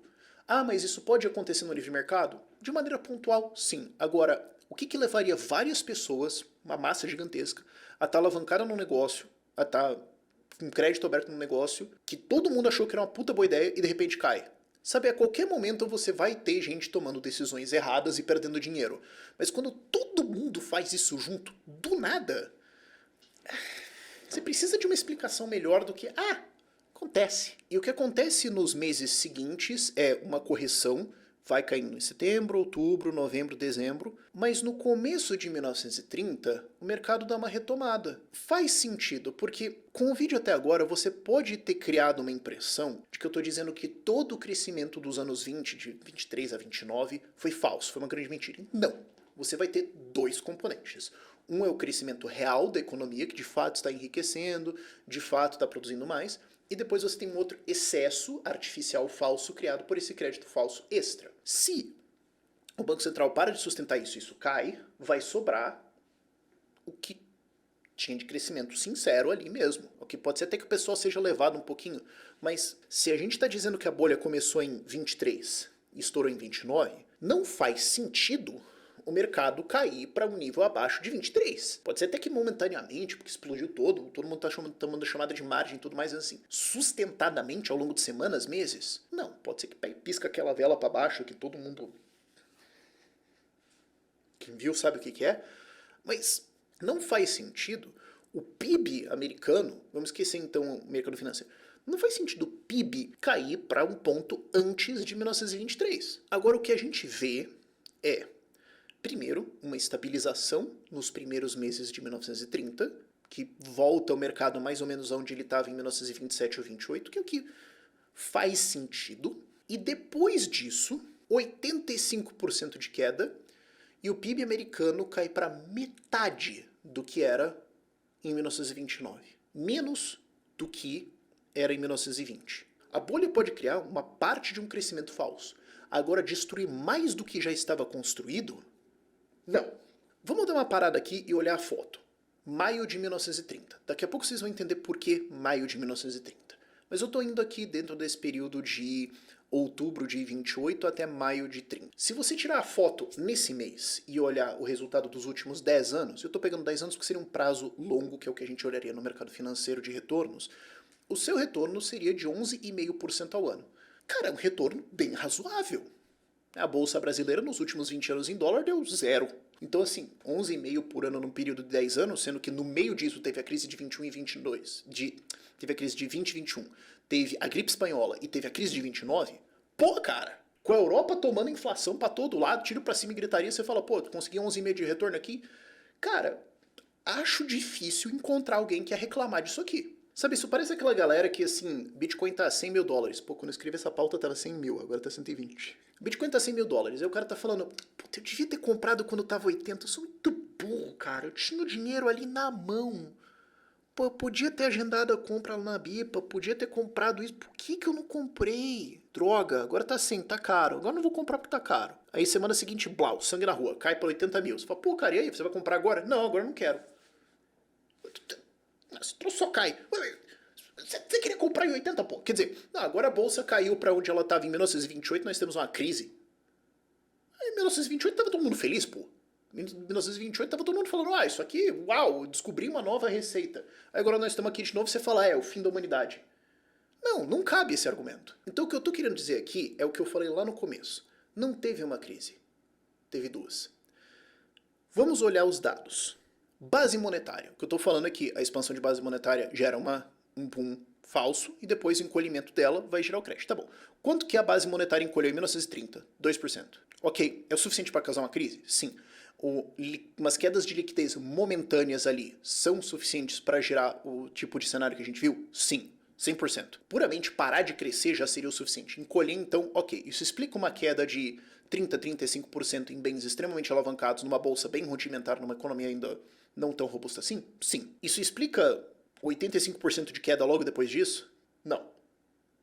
Quanto que a base monetária incluiu em 1931? Em torno de 10%. Tá, grave, mas assim, existem todos os dados do livro do Milton Friedman sobre isso, e o Milton Friedman tem uma tese também sobre a crise de 29, que na verdade é complementar, porque ele fala sobre depois, como o Banco Central deveria ter feito mais para salvar os bancos e evitado isso. A gente discorda, mas não é o debate nesse vídeo. O ponto é que ele tem os dados ali, e ele mostra que a base monetária dentro do Banco Central, na verdade, cresceu. O problema é que o dinheiro em circulação na economia, que é o que é criado pelos bancos, encolheu. Você fala, ué, tem vazamento no cano. O problema não é falta do Banco Central criar dinheiro. Tem dinheiro sendo destruído lá fora ou que não está conseguindo. É porque tem muita coisa falindo, isso destrói crédito e tudo mais. Então o problema é no encanamento. Não é no Banco Central e não é a Bolsa. Mas Rafael, você só fala de mercado financeiro, vamos olhar a economia real. Vamos olhar a economia real. O desemprego em 1929, antes da crise, era de 3 a 4%. A estatística não era monitorada tão precisamente, mas 3 a 4%. Em 1930, o desemprego fechou em 6 a 7%. Tá, subiu, dobrou, mas 6 a 7% é o melhor do Brasil. A França está há 40 anos que não consegue um desemprego abaixo de 7%. E assim, eu tenho minhas críticas à economia da França. Agora eu vou falar que a França está uma crise permanente, hecatombe. Não, só depois, em 1932, que o desemprego explode para 24%. Indústria. Quanto que a indústria caiu em 1930? 7 a 10%. Chato? Sim. Hecatombe? Não. Quanto que as vendas no comércio caíram? 15%. Chato? Sim. Uma crise para entrar para a história? Não. Ah, mas teve um impacto muito pesado no setor agrícola. Sim, mas lembra aquilo que eu falei lá atrás, que foi até meio extenso? Você pode ter se perguntado, Rafael, pra quê? Que eu falei que quando a cadeia de produção se alonga e tudo mais, e quando as coisas que produzem coisas de base vão crescer mais. Pois é, né? Produzir na agricultura as coisas de base para a indústria é alongar a cadeia. Ampliar o uso de maquinário na agricultura, que nos anos 20 era muito relevante, é alongar a cadeia de produção. Expandir para novas terras que antes não eram produtivas, mas que agora você tem muito crédito para comprar maquinário, irrigação, etc., para forçar aquilo a produzir, vai ser um sintoma desse alongamento de cadeia de produção? Sim. Então, quando a agricultura vai lá e toma um petardo de queda de preços de 30%, você fala, é o que é razoável esperar. Mas depois que a crise se aprofunda em 31, 32, você fala, mas por que depois? Quebra de bancos. Nos anos 20, porque a vida é a vida, entre 500 e 600 bancos quebravam todos os anos. 1000 bancos quebraram em 1926. Ninguém nunca ouviu falar de uma crise de 1926. Em 1930, 1.300 bancos quebraram, uma alta de 30% em relação a 26. Sim, mas tem bancos novos sendo criados. Eu imagino que, organicamente, o número de falências pode subir ao longo do tempo, né? Porque tem mais bancos sendo criados. Pode ser que tenha um efeito de incorporação, mas ok. Agora, assim, uma multiplicação de 2, 3 vezes? Não. Foi em 1931 que você teve 2.300 falências de banco e em 1932 que você teve 1.500 falências de banco. A crise veio depois. Lucro dos bancos, $1 bilhão em 1929, 800 milhões de dólares em 1930 e só então em 32 cai para 576 milhões. Falências de empresas. Em 1929 tinha 3 milhões e 29 mil empresas operando nos Estados Unidos. Isso cai 1,1% em 1930, que supostamente seria a crise de 29, para 2 milhões e 994 mil. E a grande queda acontece em 31 e 32, terminando em 2 milhões e 782 mil. Teve uma crise em 29, que no começo de 30 já estava dissipada, e alguma coisa aconteceu em 1931. Que, de novo, não faz sentido. Se você tem um crescimento orgânico e um falso, e você tira o falso, por que a gente termina com um resultado abaixo? E é aqui que eu quero explicar para vocês que o que causou a crise de 31 e 32, o que foi responsável por deletar metade do PIB dos Estados Unidos, o que foi responsável por, depois do crash de 28, de 29 e de 30, de deletar mais 85% do valor da bolsa, foi o fato de que o Hoover tentou consertar a crise, intervir na economia para melhorar tudo, e com isso, destruiu com tudo. Mas primeiro, no intermezzo, por favor, em um intervalinho aqui. Eu quero explicar para você a crise de 21, ou crise de 1920, pegou os 2 anos. Foi uma crise causada por, de novo, expansão de base monetária e crédito logo depois da Primeira Guerra Mundial, e também teve outros fatores. A readequação da economia, gripe espanhola e tudo mais, mas não tanto assim. Se a gente for ver o desemprego nos Estados Unidos em 1920, e de novo, estatísticas dessa época não são tão precisas assim, mas todo mundo concorda que estava em alguma coisa ao redor de 3 a 5%. Então, pleno emprego, estava tudo bem. Em 1921, quando bate essa crise, o desemprego dobra para 12%, que é o mesmo padrão que a gente vê na crise de 29. Bateu a crise, o desemprego dobra de 3, 4 para 6, 7, 8. Mas aí o que acontece? O governo corta gastos, corta impostos, reduz a dívida e não faz nada fora isso. E em 1922 o desemprego era 6%, então que estava em 1920, antes da crise, e em 1923 um desemprego de 2%.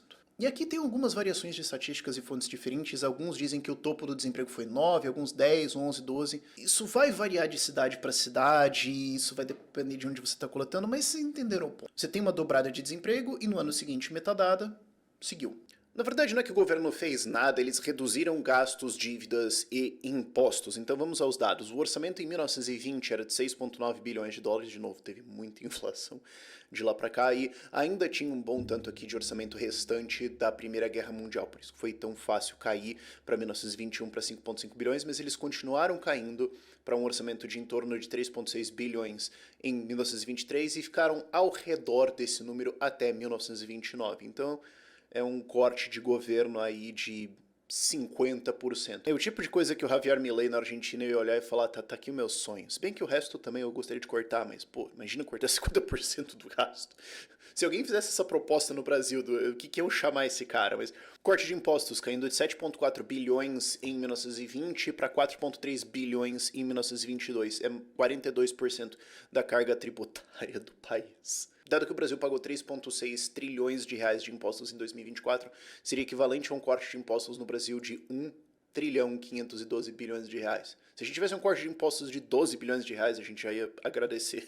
E redução de dívida. Os Estados Unidos explodiram em dívida durante a Primeira Guerra Mundial, porque é isso que acontece durante uma guerra, mas eles saíram com uma dívida de 26 bilhões em 1920, que já estava começando a cair, e ela cai para 22,3 bilhões em 1923. Então a gente tem aqui 4 bilhões de dólares sendo devolvidos ao mercado. E é importante entender isso, e a gente vai abordar isso no ato 4 também, porque o dinheiro de crédito que existe é aquilo que as pessoas pouparam para investir em alguma coisa. Então, quando o governo começa a gastar mais e tomar dívida, ele entra competindo com o setor privado em tomar dívida. E como o governo paga com muito mais certeza do que empresas, então ele vai muitas vezes ter a prioridade nesse crédito, ou empresas vão ter que pagar um juro mais alto para competir com o governo. Então ele faz com que o crédito dos outros fique, primeiro, mais caro e segundo, mais escasso, porque pode ser que não tenha, porque o governo não já puxou. Então, o fato do governo ter devolvido ao mercado de crédito quase 4 bilhões de dólares nesse período, na prática pode ser entendido como o governo colocou 4 bilhões de dólares à disposição do setor privado da economia para investimento. Levando em conta que o PIB dos Estados Unidos em 1922 foi de 74 bilhões de dólares, isso aqui é 5,4% do PIB em crédito extra, o que no Brasil seria equivalente a uns 500 ou 600 bilhões de reais. Então, imagina que o governo fala assim, eu vou pagar de volta a minha dívida em 500, 600 bilhões de reais, e agora empresas no Brasil vão ter esse dinheiro a mais para poder investir, produzir, contratar. E eu não posso encerrar isso sem perguntar, gente, por que isso está ensinado nas escolas? Por que não é ensinado que teve uma crise que foi muito pesada nos Estados Unidos, que foi muito pesada na Europa também, afetou, teve vários problemas, eu mencionei isso lá no ato 1 quando eu estava falando dos problemas da Inglaterra, mas aí os Estados Unidos falaram, nós vamos fazer nada e cortar o governo e tudo melhorou mais rápido que todo mundo e eles estavam com 2% de emprego 2 anos depois. Por que não se ensina isso, né? Bom, e talvez agora você entenda por que pessoas que defendem intervenção estatal, sejam elas de esquerda ou não, defendem que não deve existir outras formas de educação paralela, que só tem que ter um tipo de escola com o currículo decidido pelo governo para evitar desinformação e outras coisas assim, né, para ter certeza que as pessoas vão ter um ensino de qualidade. Eu só imagino a torta de climão que ficou se algum professor teve a coragem de passar esse vídeo numa sala de aula, mas é a realidade. Era exatamente esse padrão que a gente deveria esperar ver na crise de 29. Talvez 3 anos, porque talvez a proporção foi um pouco maior, foi mais tempo durante do Banco Central criando dinheiro, mas não é razoável uma crise onde você tem uma crise de queda de 30%, 40% e depois uma queda de 85%. Não é razoável que o seu fundo de PIB em 34, 35 seja inferior a 1919. Tem que ter alguém que entrou e destruiu tudo. E esse alguém foi o Hoover. Para mim, a parte mais insultante da historiografia da crise de 1929 é a ideia de que o Hoover não fez nada ou que ele defendia livre mercado. Primeiro, ele discorda. Segundo, não existe uma fiapo de evidência que suporta isso. A única forma que você pode, de alguma forma, chegar a essa conclusão é pensar assim, ok, o Hoover fez um monte de intervenções, mas o Roosevelt fez ainda muito mais no New Deal depois. Então, se tem um cara que matou 3 pessoas e outro que matou 50, o que matou 3 é praticamente um santo. Faz sentido? Não. Mas, vamos lá. Evidências de que o Hoover era um grande intervencionista. Como eu falei primeiro, a própria biografia dele falando tudo o que ele fez e tudo que ele gostaria de ter feito quando ele era secretário do governo em 1920, 21 durante a crise e não conseguiu fazer. Segundo, aumento do gasto público. Ele subiu o gasto do governo americano de 3,1 bilhões em 1929. Cara, olha quanta inflação teve de lá pra cá. Meu Deus do céu, cara, compra o Bitcoin. Isso subiu para 4,7 bilhões de dólares em 1932, largamente por causa de obras públicas e políticas para tentar salvar preços, para fazer com que preços subam, para sustentar a produção e tudo mais, que é o que a gente vai bater daqui a pouco. Isso é uma expansão de gasto público de 50%, sabe? Se o Haddad e o Lula vissem uma expansão de gasto de 50% em 4 anos, eles iam falar, pô, companheiro, eu acho que aqui você se passou. Você podia ter gasto um pouco menos aqui, cara. Vamos não se exaltar aqui. Terceiro, aumento da dívida. A dívida americana subiu de 16,9 bilhões de dólares em 1929 para 19,5 bilhões de dólares. E a dívida de estados e municípios, incentivada pelo Hoover para fazer obras públicas, subiu de 4,2 para 4,9 bilhões de dólares, tirando 3,3 bilhões de dólares do mercado de crédito. Lembra como eu falei lá em 1920 e 21 que a redução de dívida colocou de volta no mercado 4 bilhões? Pois bem, o Hoover tirou 3.300 num momento de falta de crédito. E quarto, a coroa da burrice, a tarifa Smoot-Hawley. Vamos entrar nos dados do que aconteceu aqui. Mas antes de tudo, vamos entender uma coisa. Não só o Hoover não era um cara de livre mercado. O consenso político, empresarial, midiático e acadêmico da época não era mais livre mercado.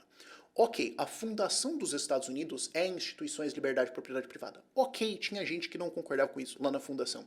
E ao longo da sua história, inclusive até hoje, os Estados Unidos é uma das nações mais livres economicamente do mundo e com melhor proteção de direitos de propriedade privada, justiça, etc. Isso quer dizer que todo mundo a qualquer momento concorda com isso? Obviamente, não. O consenso ali na época, nos anos 20, especialmente nos anos 30, lembrando, os anos do bigodismo, não foi só na Alemanha, era o chamado progressismo. E é curioso, é fascinante. Como hoje progressismo quer dizer o pessoal de cabelo colorido e pronomes, e naquela época queria dizer os princípios de fascismo, tipo, o contrário.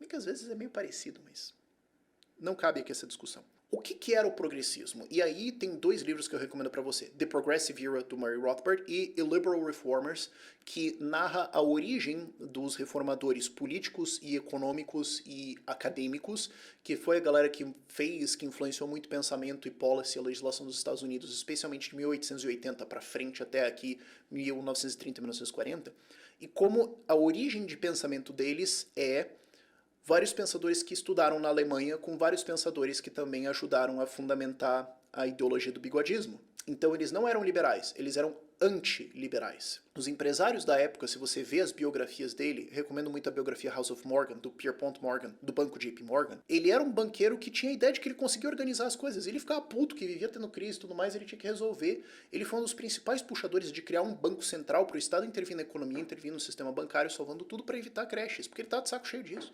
Ele era um cara que queria controle estatal da economia. Ele é um cara que fez lobby forte por uma agência de regulação de ferrovias para cartelizar as ferrovias, tabelar lucros, proibir descontos e monitorar quem estava competindo fora disso. Isso não é alguém que defende livre mercado. Na academia também isso estava morrendo, e não é uma coisa dos anos 30. Vamos lembrar do Woodrow Wilson, o primeiro presidente acadêmico, que foi presidente durante a Primeira Guerra Mundial. Ele era racista, ele era um progressista, ele cartelizou a economia americana durante a economia de guerra, ele foi para a Europa tentar dizer para a Europa como é que eles vão ser, e durante o governo ele implementou segregação racial dentro do governo, e, cara, ele era simpatizante da KKK, sim. Esse era um pessoal que queria controle estatal da economia, que queria muitas vezes milenialismo, colocando religião dentro de política para falar vamos criar o reino de Deus na Terra na marra se for necessário, para fazer todo mundo ser moral, porque Jesus Cristo precisa voltar e nós só vamos fazer ele voltar assim, totalmente torto, não obstante o fato de eu ser protestante não concordo com isso de nenhuma forma, e era um pessoal que era racista e que era eugenista, sim. O Hoover fazia parte dessa tradição, inclusive ele era um dos mais moderados, tanto que quando a crise aconteceu, uma das primeiras coisas que o Hoover fez foi chamar os grandes empresários e tentar coordenar com eles como que a gente vai enfrentar a crise, e todos eles acharam isso maravilhoso, ninguém falou, ó, seu comunista, sai daqui, só não. Chegou a hora da gente brilhar, porque existia uma coisa que tá errado, mas dá para entender como eles conseguem chegar nessa ideia, de que assim, depois da Guerra Civil Americana, ali em 1860, até agora 1930, então 70 anos, foi a idade da incorporação. Então empresas pequenas indo se unindo para formar empresas maiores e cada vez mais coordenadas, cadeias de produção maiores, empresas multinacionais. Se a tendência é continuar, será que a gente não pode acabar com tipo assim 5, 6 empresas e o Estado não é tipo só uma grande empresa? Porque agora a gente está pensando como liderar várias fábricas e uma marinha toda que leva esse negócio. Então assim como eu consigo gerir uma empresa, quem sabe o presidente consegue gerir a economia do país. Tá errado? Tá, mas você consegue ver como é que alguém chega nessa lógica? Essa era a lógica progressista que operava nessa época. A lógica de livre mercado já não estava mais brilhando. Tanto é que quando o Hoover fez o que ele fez, todo mundo concordou. Agora, as intervenções dele são várias, mas eu vou focar em algumas mais especiais para você entender o nível da... O que aconteceu aqui? A gente já falou de gastos, de dívida e tudo mais, então eu não vou reabordar isso, mas como eu falei lá atrás, uma das primeiras coisas que ele fez foi juntar empresários e tentar fazer um grande acordão para vamos resolver as coisas aqui.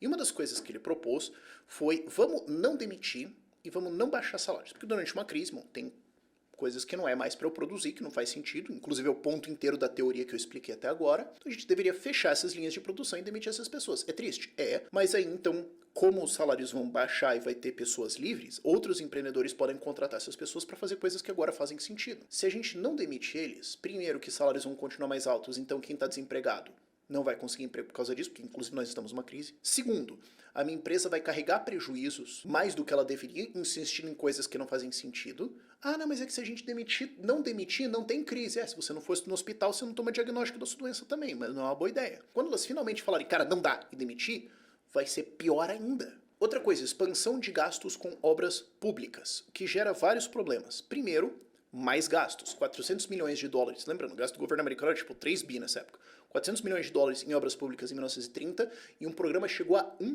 bi logo depois em 1931 e 32. Cara, isso aqui é 20-25% do orçamento do governo federal. É muita coisa.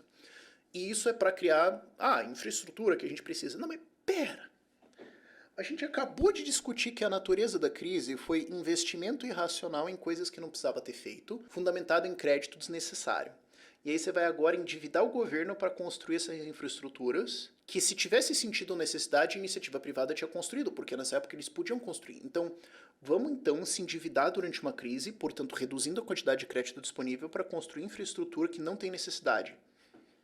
E com isso também contratar mais gente em coisas que não vão se perpetuar, porque são obras temporárias, então eles não vão ter emprego logo depois disso, ou seja, cria um incentivo para ficar inventando obra para frente. Isso também tira a gente do mercado do mercado de pessoas que podem ser contratadas, o que artificialmente sobe salários e torna o resto mais difícil. Ah, mas Rafael, então você não quer que as pessoas tenham emprego? Vamos voltar, porque eu estava falando em 1920 e 21. O governo não fez nada, em um ano o desemprego tinha caído para o nível anterior. É a mesma coisa que teria acontecido aqui. Outro programa fascinante esse aqui é assim, não tinha ninguém na sala para falar assim, guys, vamos pensar um pouco. Boa parte da base eleitoral republicana era produção agrícola no interior, os eleitores deles. E a gente já viu que a produção agrícola foi muito afetada pela natureza de como foi o boom e como foi a crise. E a gente já viu que isso vai levar a falências. Ok, então o que o Hoover fez? Ele falou, bom, os preços agrícolas caíram, então isso gera um problema. Quando os produtores vão vender sua safra, está muito barato. E aí eles não conseguem pagar suas despesas. Então as fazendas menos produtivas, que são as que gastam mais em juros, porque elas têm que tomar mais crédito, porque elas têm que comprar mais maquinário, mais irrigação, mais coisas, para tentar forçar aquela terra menos produtiva a ser produtiva, elas não vão conseguir pagar seus juros e vão falir, que é o que deveria acontecer. Lamento, mas é o que deveria acontecer. Então vamos fazer o seguinte, nós vamos gastar dinheiro do governo para comprar a produção deles para o preço subir. De maneiras que essas fazendas improdutivas vão, então, ter lucro ou pelo menos empatar. E então nós salvamos a agricultura. Hoover, pensa 2 passos para frente. Se você está salvando as fazendas improdutivas, o que elas vão fazer? Continuar produzindo. Então ano que vem você vai ter o mesmo problema. Então você vai ter o quê? Uma política constante de cobrar imposto das pessoas para comprar produção? E você vai fazer o que com essa produção? Porque se você vender ou dar, o preço vai cair. E você está fazendo essa política justo para não cair. Então, Hoover, parou. Nós estamos numa crise econômica e tu tá cobrando imposto de gente desempregada para comprar comida, para guardar num depósito, para que o preço de comida para toda a população fique mais caro. Durante uma crise. Sim. E o que é fascinante é que o segundo passo depois disso é que, se isso continua dando dinheiro, então ano seguinte vai ter outra produção, então você tem que comprar de novo, e de novo, e de novo, e de novo. Só em 1930 eles gastaram 100 milhões de dólares com um programa de estabilização de preços na agricultura. De novo, o gasto do governo era tipo 3 bi. Isso aqui é muito significativo. Isso foi crescendo. Em 1931 foi 200 milhões de dólares só com trigo. E eles entraram em vários outros produtos. Quais? Deixa eu só te dar um aperitivinho aqui da lista. Trigo, algodão, milho, leite, oleaginosa, laranja, figo, uva, batata, maçã, mel. Tudo isso entrou em o governo vai comprar para reter, para segurar preço, para ver como é que a gente... Beleza. O estoque do governo americano em 1932 era tão grande que em 1932 eles deram 2,3 milhões de toneladas de trigo para a Cruz Vermelha. Sei lá, faz alguma coisa. Tá ficando feio, cara. A gente tem um monte de comida aqui, o pessoal tá todo desempregado. Falou, você tem um senso de proporção. Toda a produção de trigo do Brasil com a agricultura moderna foi 9 milhões de toneladas em 2024. Eles deram 2,3 milhões de toneladas para a Cruz Vermelha. Então, peraí, você ficou 3, 4 anos cobrando imposto de gente durante uma crise para subir o preço de comida artificialmente, para que essas pessoas tenham menos dinheiro para comer, para comprar comida, né, porque tá mais caro. E aí depois você vai jogar tudo isso na economia e doar, porque vai ser usado, e vai despencar os preços e daí os agricultores vão quebrar de qualquer forma. Seu absoluto animal! Ou às vezes o governo de fato revendia esses produtos, mas a um preço um pouco mais baixo, tomava um prejuízo, mas depois o preço subia, a gente tenta não sei o quê. O governo americano tomou 25 milhões de dólares de prejuízo só em uva. Ok, imposto. Imagina se o Haddad fizesse isso. O Hoover aumentou o imposto de renda, a maior alíquota de 29% para 63%. Contexto, nessa época só as pessoas muito ricas pagavam imposto de renda, não era uma grande parte da população. Mas as pessoas ricas são as que mais poupam e as que mais investem. Então se você está tributando o dobro da renda delas, vai ter menos dinheiro poupado para investir, porque é isso que elas fazem. Agora só imagina se o Haddad ou o Lula chegassem hoje e falassem, ó, nós vamos subir, porque 29 é quase o nosso 27,5% de imposto de renda. Imagina que eles falam, olha, a reforma nós vamos subir para 63%. Todo mundo com 3 neurônios ia falar, tá, mas qual que é a diferença disso e literalmente comunismo? Eu não tô entendendo. Foi o Hoover fazendo isso. E a galera diz que ele era de livre mercado. Ele subiu o imposto em empresas de 12% para 13,75%. Você fala, 1,75%, poeta. Mas é que as pessoas acham que as margens de lucro das empresas são tipo assim 50%. Aí quando você vai ver, tipo assim 10%.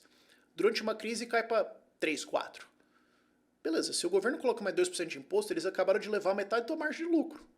Cara, é grave isso aqui. Mas em termos de devastação econômica, pouca coisa na história dos Estados Unidos, e é uma longa história, se equipara ao que foi a tarifa Smoot-Hawley. Aí você pode falar, Smoot-Hawley, que são os 2 senadores que apoiaram a lei. Muitas vezes você tem essas leis que tem 1 ou 2 senadores apoiando, e tem os nomes dos caras ali. Isso foi uma tarifa de importação, imposto contra importação de produtos para os Estados Unidos em cima de 20 mil produtos.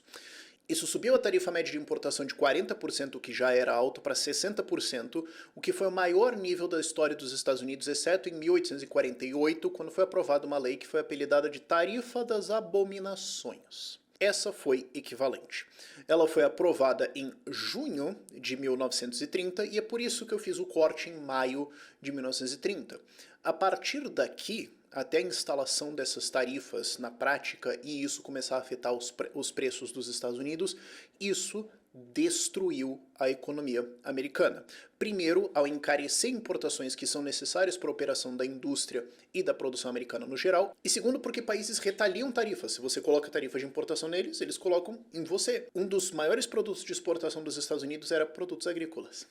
E eles tomaram tarifas e por isso perderam acesso a mercados, o que levou à falência sequencial explosiva do setor agro-americano ao longo de 1931 e 32. Por que existe um delayzinho? Porque, de novo, estamos em 1930. Comércio internacional leva tempo. Então, quando você coloca as tarifas de importação, ainda tem que esgotar os estoques internos de que você tem. Tem o tempo dos outros países retaliarem as suas importações e os estoques internos dos produtos que você exportou para eles zerarem. E daí, novos produtos serem enviados e serem taxados. Isso leva meses, ok? Mesmo hoje, isso leva meses. Em 1920 e cacetada, ou 30 cacetada, levaria mais tempo ainda. Então, os efeitos disso começam a ser realmente sentidos em 1931.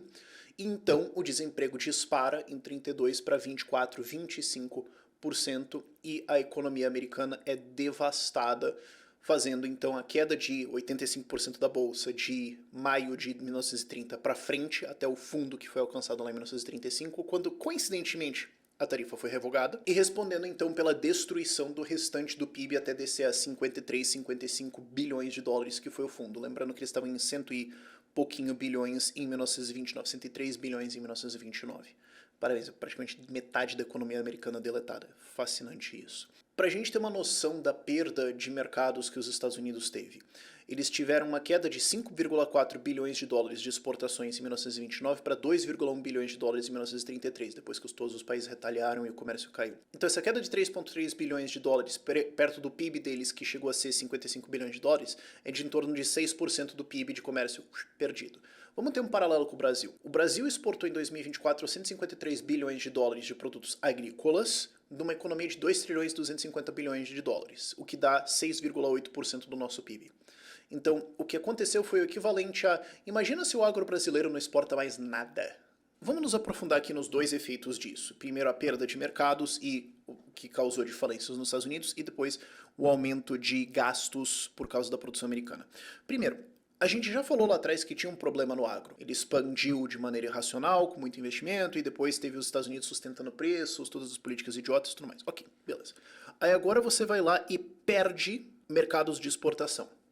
Então, os produtos que normalmente iriam para fora e não competiriam com preços internamente agora ficam dentro dos Estados Unidos e com isso jogam os preços para baixo. Oferta e demanda, oferta excessiva vai reduzir os preços. Enquanto isso, o governo americano tem uma política de comprar para fazer o preço subir de volta, o que aumenta os gastos do governo, o que aumenta o déficit, o que aumenta a quantidade de dívida que o governo está tomando, o que reduz a quantidade de crédito que está disponível para a economia se recompor durante uma crise que é a ausência de crédito. Parabéns! Outro efeito é que, como esses fazendeiros então vão falir, vários deles quebraram, isso afeta desproporcionalmente os bancos agrícolas dos interiores. Então é por isso que você tem, ao longo de 1931 e 32, uma falência violenta de bancos, que foi em torno de 1/3 do mercado bancário falindo, mas só 20% de todos os depósitos, o que indica que são bancos pequenos. Sim, os bancos do interior. Os bancos do interior faliram porque os seus agricultores faliram, os bancos quebram e depois os bancos que são credores desses bancos quebram também. Isso ajuda a explicar, dá muito contexto, de por que lá atrás eu falei lá que o Milton Friedman falou, pô, mas a base de dinheiro do Banco Central continuou expandindo, o problema foi a base de dinheiro em circulação. Tinha um monte de quebradeira acontecendo, um monte de gente falindo, reduzindo a base monetária, destruindo o dinheiro. Principalmente bancos agrícolas no interior falindo porque agricultores perderam os mercados, porque o imbecil do Hoover resolveu sancionar essa lei. E é fascinante que durante a época, é raro você ter um consenso tão grande. Todo mundo falou pra ele, não faz isso que é burrice. Ele fez. Se eu pudesse fazer uma pergunta pra ele, eu ia falar, por que, cara? E depois você tem boa parte da indústria americana também exportando. De repente, eles perdem esses mercados. De repente, você tem muito mais produtos que ficam dentro dos Estados Unidos. E agora tem que competir, abaixam preços. Então, o que não é destruído de emprego por ser de exportação, destrói empregos de concorrência, porque agora tem preços muito mais baixos, que a galera está vendendo porque tem que fazer alguma coisa. Ah, mas está vendendo a prejuízo? Bom, sim. Eu posso não vender e faturar zero, ou eu posso vender a prejuízo e faturar alguma coisa que me ajuda a pagar alguma coisa. Fazer o quê? Às vezes vender a prejuízo é a única decisão que te resta. E isso então ajuda a criar essa ilusão de que foi uma superprodução, mas é que tinha um monte de coisa. De repente os preços desabaram porque as pessoas não conseguiam consumir tudo. Por que será? É porque agora a gente não consegue exportar, porque o político resolveu proibir comércio internacional fazendo uma tarifa mais alta da história dos Estados Unidos. Do outro lado, as indústrias também importam muito. Vamos lá, não existe indústria sem borracha. Os Estados Unidos não produzem borracha. Aí você vai lá e fala, vamos tacar uma tarifa de importação em borracha. Ok, me explica como é que a gente vai fazer pneus agora. Ok, agora todos os pneus vão ficar mais caros, então tudo que é transportado vai ficar mais caro. Ok, agora tudo que tem todo maquinário que exige 20 mil itens. 20 mil itens, não só de consumo, mas que também estavam envolvidos dentro da produção industrial americana, ficaram muito mais caros por causa disso, ou tiveram que ser substituídos por outros itens piores, ou, embora mais caros, um pouquinho menos de outros concorrentes. E isso faz com que toda a produção fique mais cara. Agora, note, aqui a gente pode concluir uma coisa. O Hoover atacou as 3 bases de produção. Custo de crédito, custo de mão de obra, custo de insumos e bens de capital. Custo de crédito ele atacou criando mais gastos, mais dívida, reduzindo a quantidade de crédito disponível. Mão de obra ele atacou, fazendo todos aqueles conselhos, falando, não demitam, mantenham os salários altos e tudo mais. Beleza, então agora as empresas vão ter mais prejuízo e quem está desempregado não consegue ser contratado porque os salários não estão baixando. E terceiro, vamos encarecer todos os insumos de produção colocando impostos neles. O gênio conseguiu pensar quais que são todos os pilares fundamentais de uma indústria e de uma economia funcional. Explode todos eles. E é por isso que eu falo que tem 2 crises. A primeira foi a de 1929, que você pode dizer que estava largamente concluída na primeira metade de 1930. Quem quebrou já tinha que quebrar, os excessos estavam sendo retirados, possivelmente você teria ainda talvez mais um ano de estagnação, alguma coisa assim, mas você teria uma repeteco do que aconteceu na crise de 1920 e 1921. Em 30, 31 no máximo, tudo já teria voltado à normalidade. Mas o Hoover, ao aumentar gastos, aumentar impostos, aumentar dívida, retirando crédito de circulação, e prejudicar a indústria e os setores produtivos da economia em essencialmente todas as formas possíveis, causou então, a partir de maio de 1930, quando tudo já estava estabilizado, uma queda de mais 85% do mercado financeiro americano e a destruição de 40 a 50% do PIB do país. É revoltante que isso tudo de efeitos levam professores hoje a falar que o Hoover era um cara livre mercado, era um liberal, ele não fez nada, ele deixou a crise acontecer. E só depois, quando veio Roosevelt e fez obras públicas e gastou mais e subiu impostos, que aí resolveu. Agora, outra coisa que eu não posso deixar passar dessa época, porque as pessoas precisam entender isso, é que, como eu falei lá atrás, existia uma ideologia progressista no governo na época, no governo, na academia, dentro do empresariado, uma ideologia que defendia controle estatal, que defendia moralismo regulado por Estado, que era anti-liberdade individual, e que era eugenista e que era racista. E essa galera usou a crise como oportunidade para implementar suas políticas. Eu quero fazer também um vídeo sobre como o governo americano perseguiu o negro, como várias leis diferentes prejudicaram a população negra, excluindo eles economicamente. O que aconteceu? Mas, para a gente ficar em um aqui, para você ter o exemplo. Davis-Bacon Act de 1931. Várias coisas importantes aqui. 1931. O governo americano já estava contratando muito fortemente com obras públicas, orçamentos de centenas de milhões de dólares, num contexto em que o orçamento federal é de 3 bi, 4 bi, e um alto desemprego. Então as obras eram colocadas onde tinha alto desemprego para contratar essas pessoas. Então o governo americano virou um grande empregador nos Estados Unidos. Essa lei dizia que em obras públicas, obras feitas pelo governo, deveriam ser pagos prevailing wages, ou seja, o salário médio, o salário que era considerado razoável, então era uma regulamentação de salário, e no máximo 8 horas de trabalho por dia. Ou seja, só se justifica contratar as pessoas muito produtivas. As pessoas que têm mais baixa produtividade estão basicamente proibidas de serem contratadas, porque elas não vão valer esse salário, elas não vão conseguir produzir isso, e não vão conseguir render tudo isso em 8 horas. Quem que são essas pessoas? Bom, quando você tem escravidão, segregação, feito inclusive pelo Woodrow Wilson durante a Primeira Guerra Mundial, que era um progressista também, quando você tem segregação geográfica, que era feita dentro do zoneamento das cidades, que era feita para excluir negros do centro das cidades e jogar eles para as periferias, quando você tem menos acesso à educação, quando você tem tudo feito para prejudicar essa população, de fato a produtividade deles vai ser mais baixa. Não porque eles são negros, mas porque teve políticas que foram feitas com o intuito explícito e desenhado de manter eles na pobreza. Então, se existe um salário médio, existe um prevailing wage, vai ter o salário dos brancos e o salário dos negros. A média vai estar no meio. Se eu falo que tem que pagar isso aqui, você entende que eu estou dizendo tá proibido contratar negro? E quem foi um dos criadores dessa lei?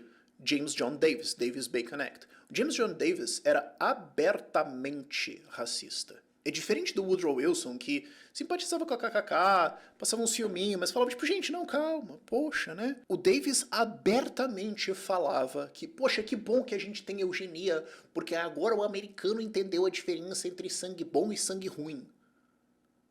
Ele abertamente defendia a KKK. Ele abertamente tinha relações com racistas. E ele usou a posição dele como senador e a posição dele como ministro do Trabalho, do presidente Coolidge, do presidente Harding e do presidente Hoover para propor, para defender legislação desenhada para prejudicar minorias. Ele defendia políticas de imigração para não deixar entrar os indesejáveis.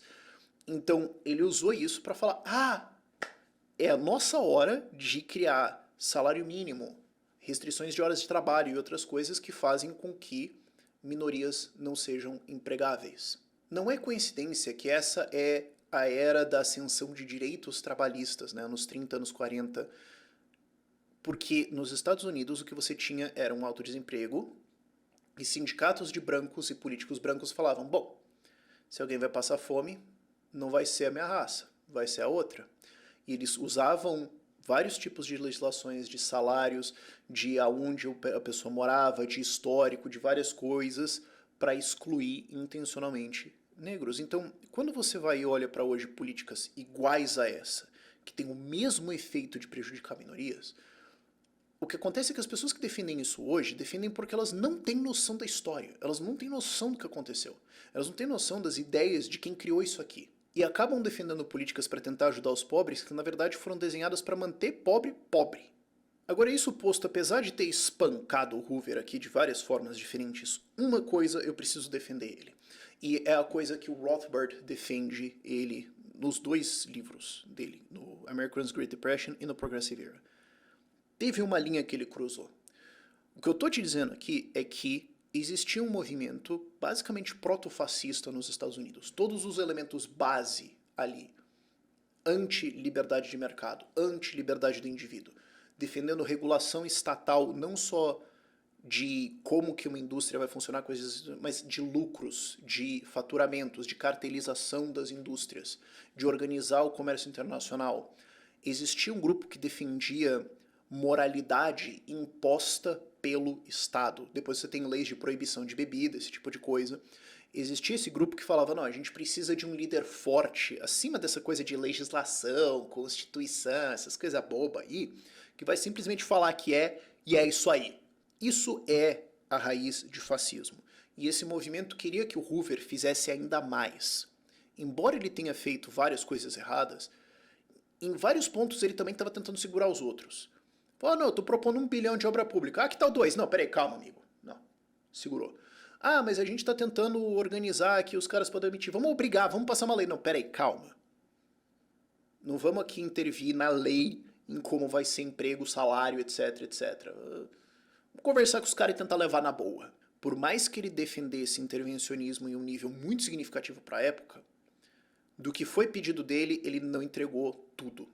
Tinha gente que queria ainda mais. Eles queriam ainda mais Estado, ainda mais planejamento, ainda mais poder estatal. E quando Hoover não entregou isso, esse grupo abandonou ele. Em 1932 ele foi para a reeleição e perdeu de uma lavada tão triste. Não é só pelos resultados econômicos, mas pelo fato de que mídia, academia, grande empresária, todo mundo abandonou ele. Todo mundo queria ainda mais Estado intervindo nisso. Foi 472 a 89, os democratas conquistaram 75% da Câmara dos Deputados, 61% do Senado e 38 dos 48 estados. Eles levaram o governador. E na presidência venceu o democrata Franklin Delano Roosevelt.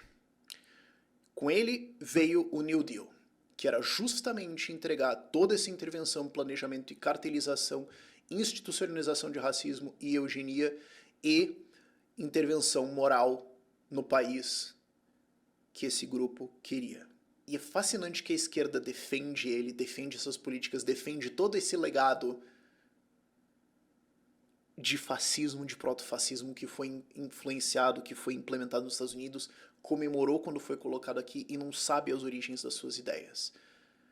Mas aí também a gente precisa discutir o fato de como é fascinante a semelhança entre socialistas e fascistas muitas vezes, né? Mas a discussão do Roosevelt no New Deal vai para outro vídeo. Agora você entendeu o que de fato aconteceu. E eu espero que a lição que você leve para casa é, primeiro, liberdade funciona, intervenção estatal não. Segundo, confira as fontes, veja o que de fato aconteceu. Quando todo mundo está falando a história foi isso. Dá aquele confere só para... Porque muitas vezes perguntas básicas vão desmontar uma narrativa. E terceiro, saiba que a mentira em cima disso aqui, em cima de tudo que aconteceu na crise de 29 e logo depois, foi usada para justificar a expansão estatal, que prejudicou muita gente, e ainda é o que essa galerinha defende hoje como uma resposta para tentar enriquecer a humanidade, sendo que não deu certo lá e não vai dar certo agora.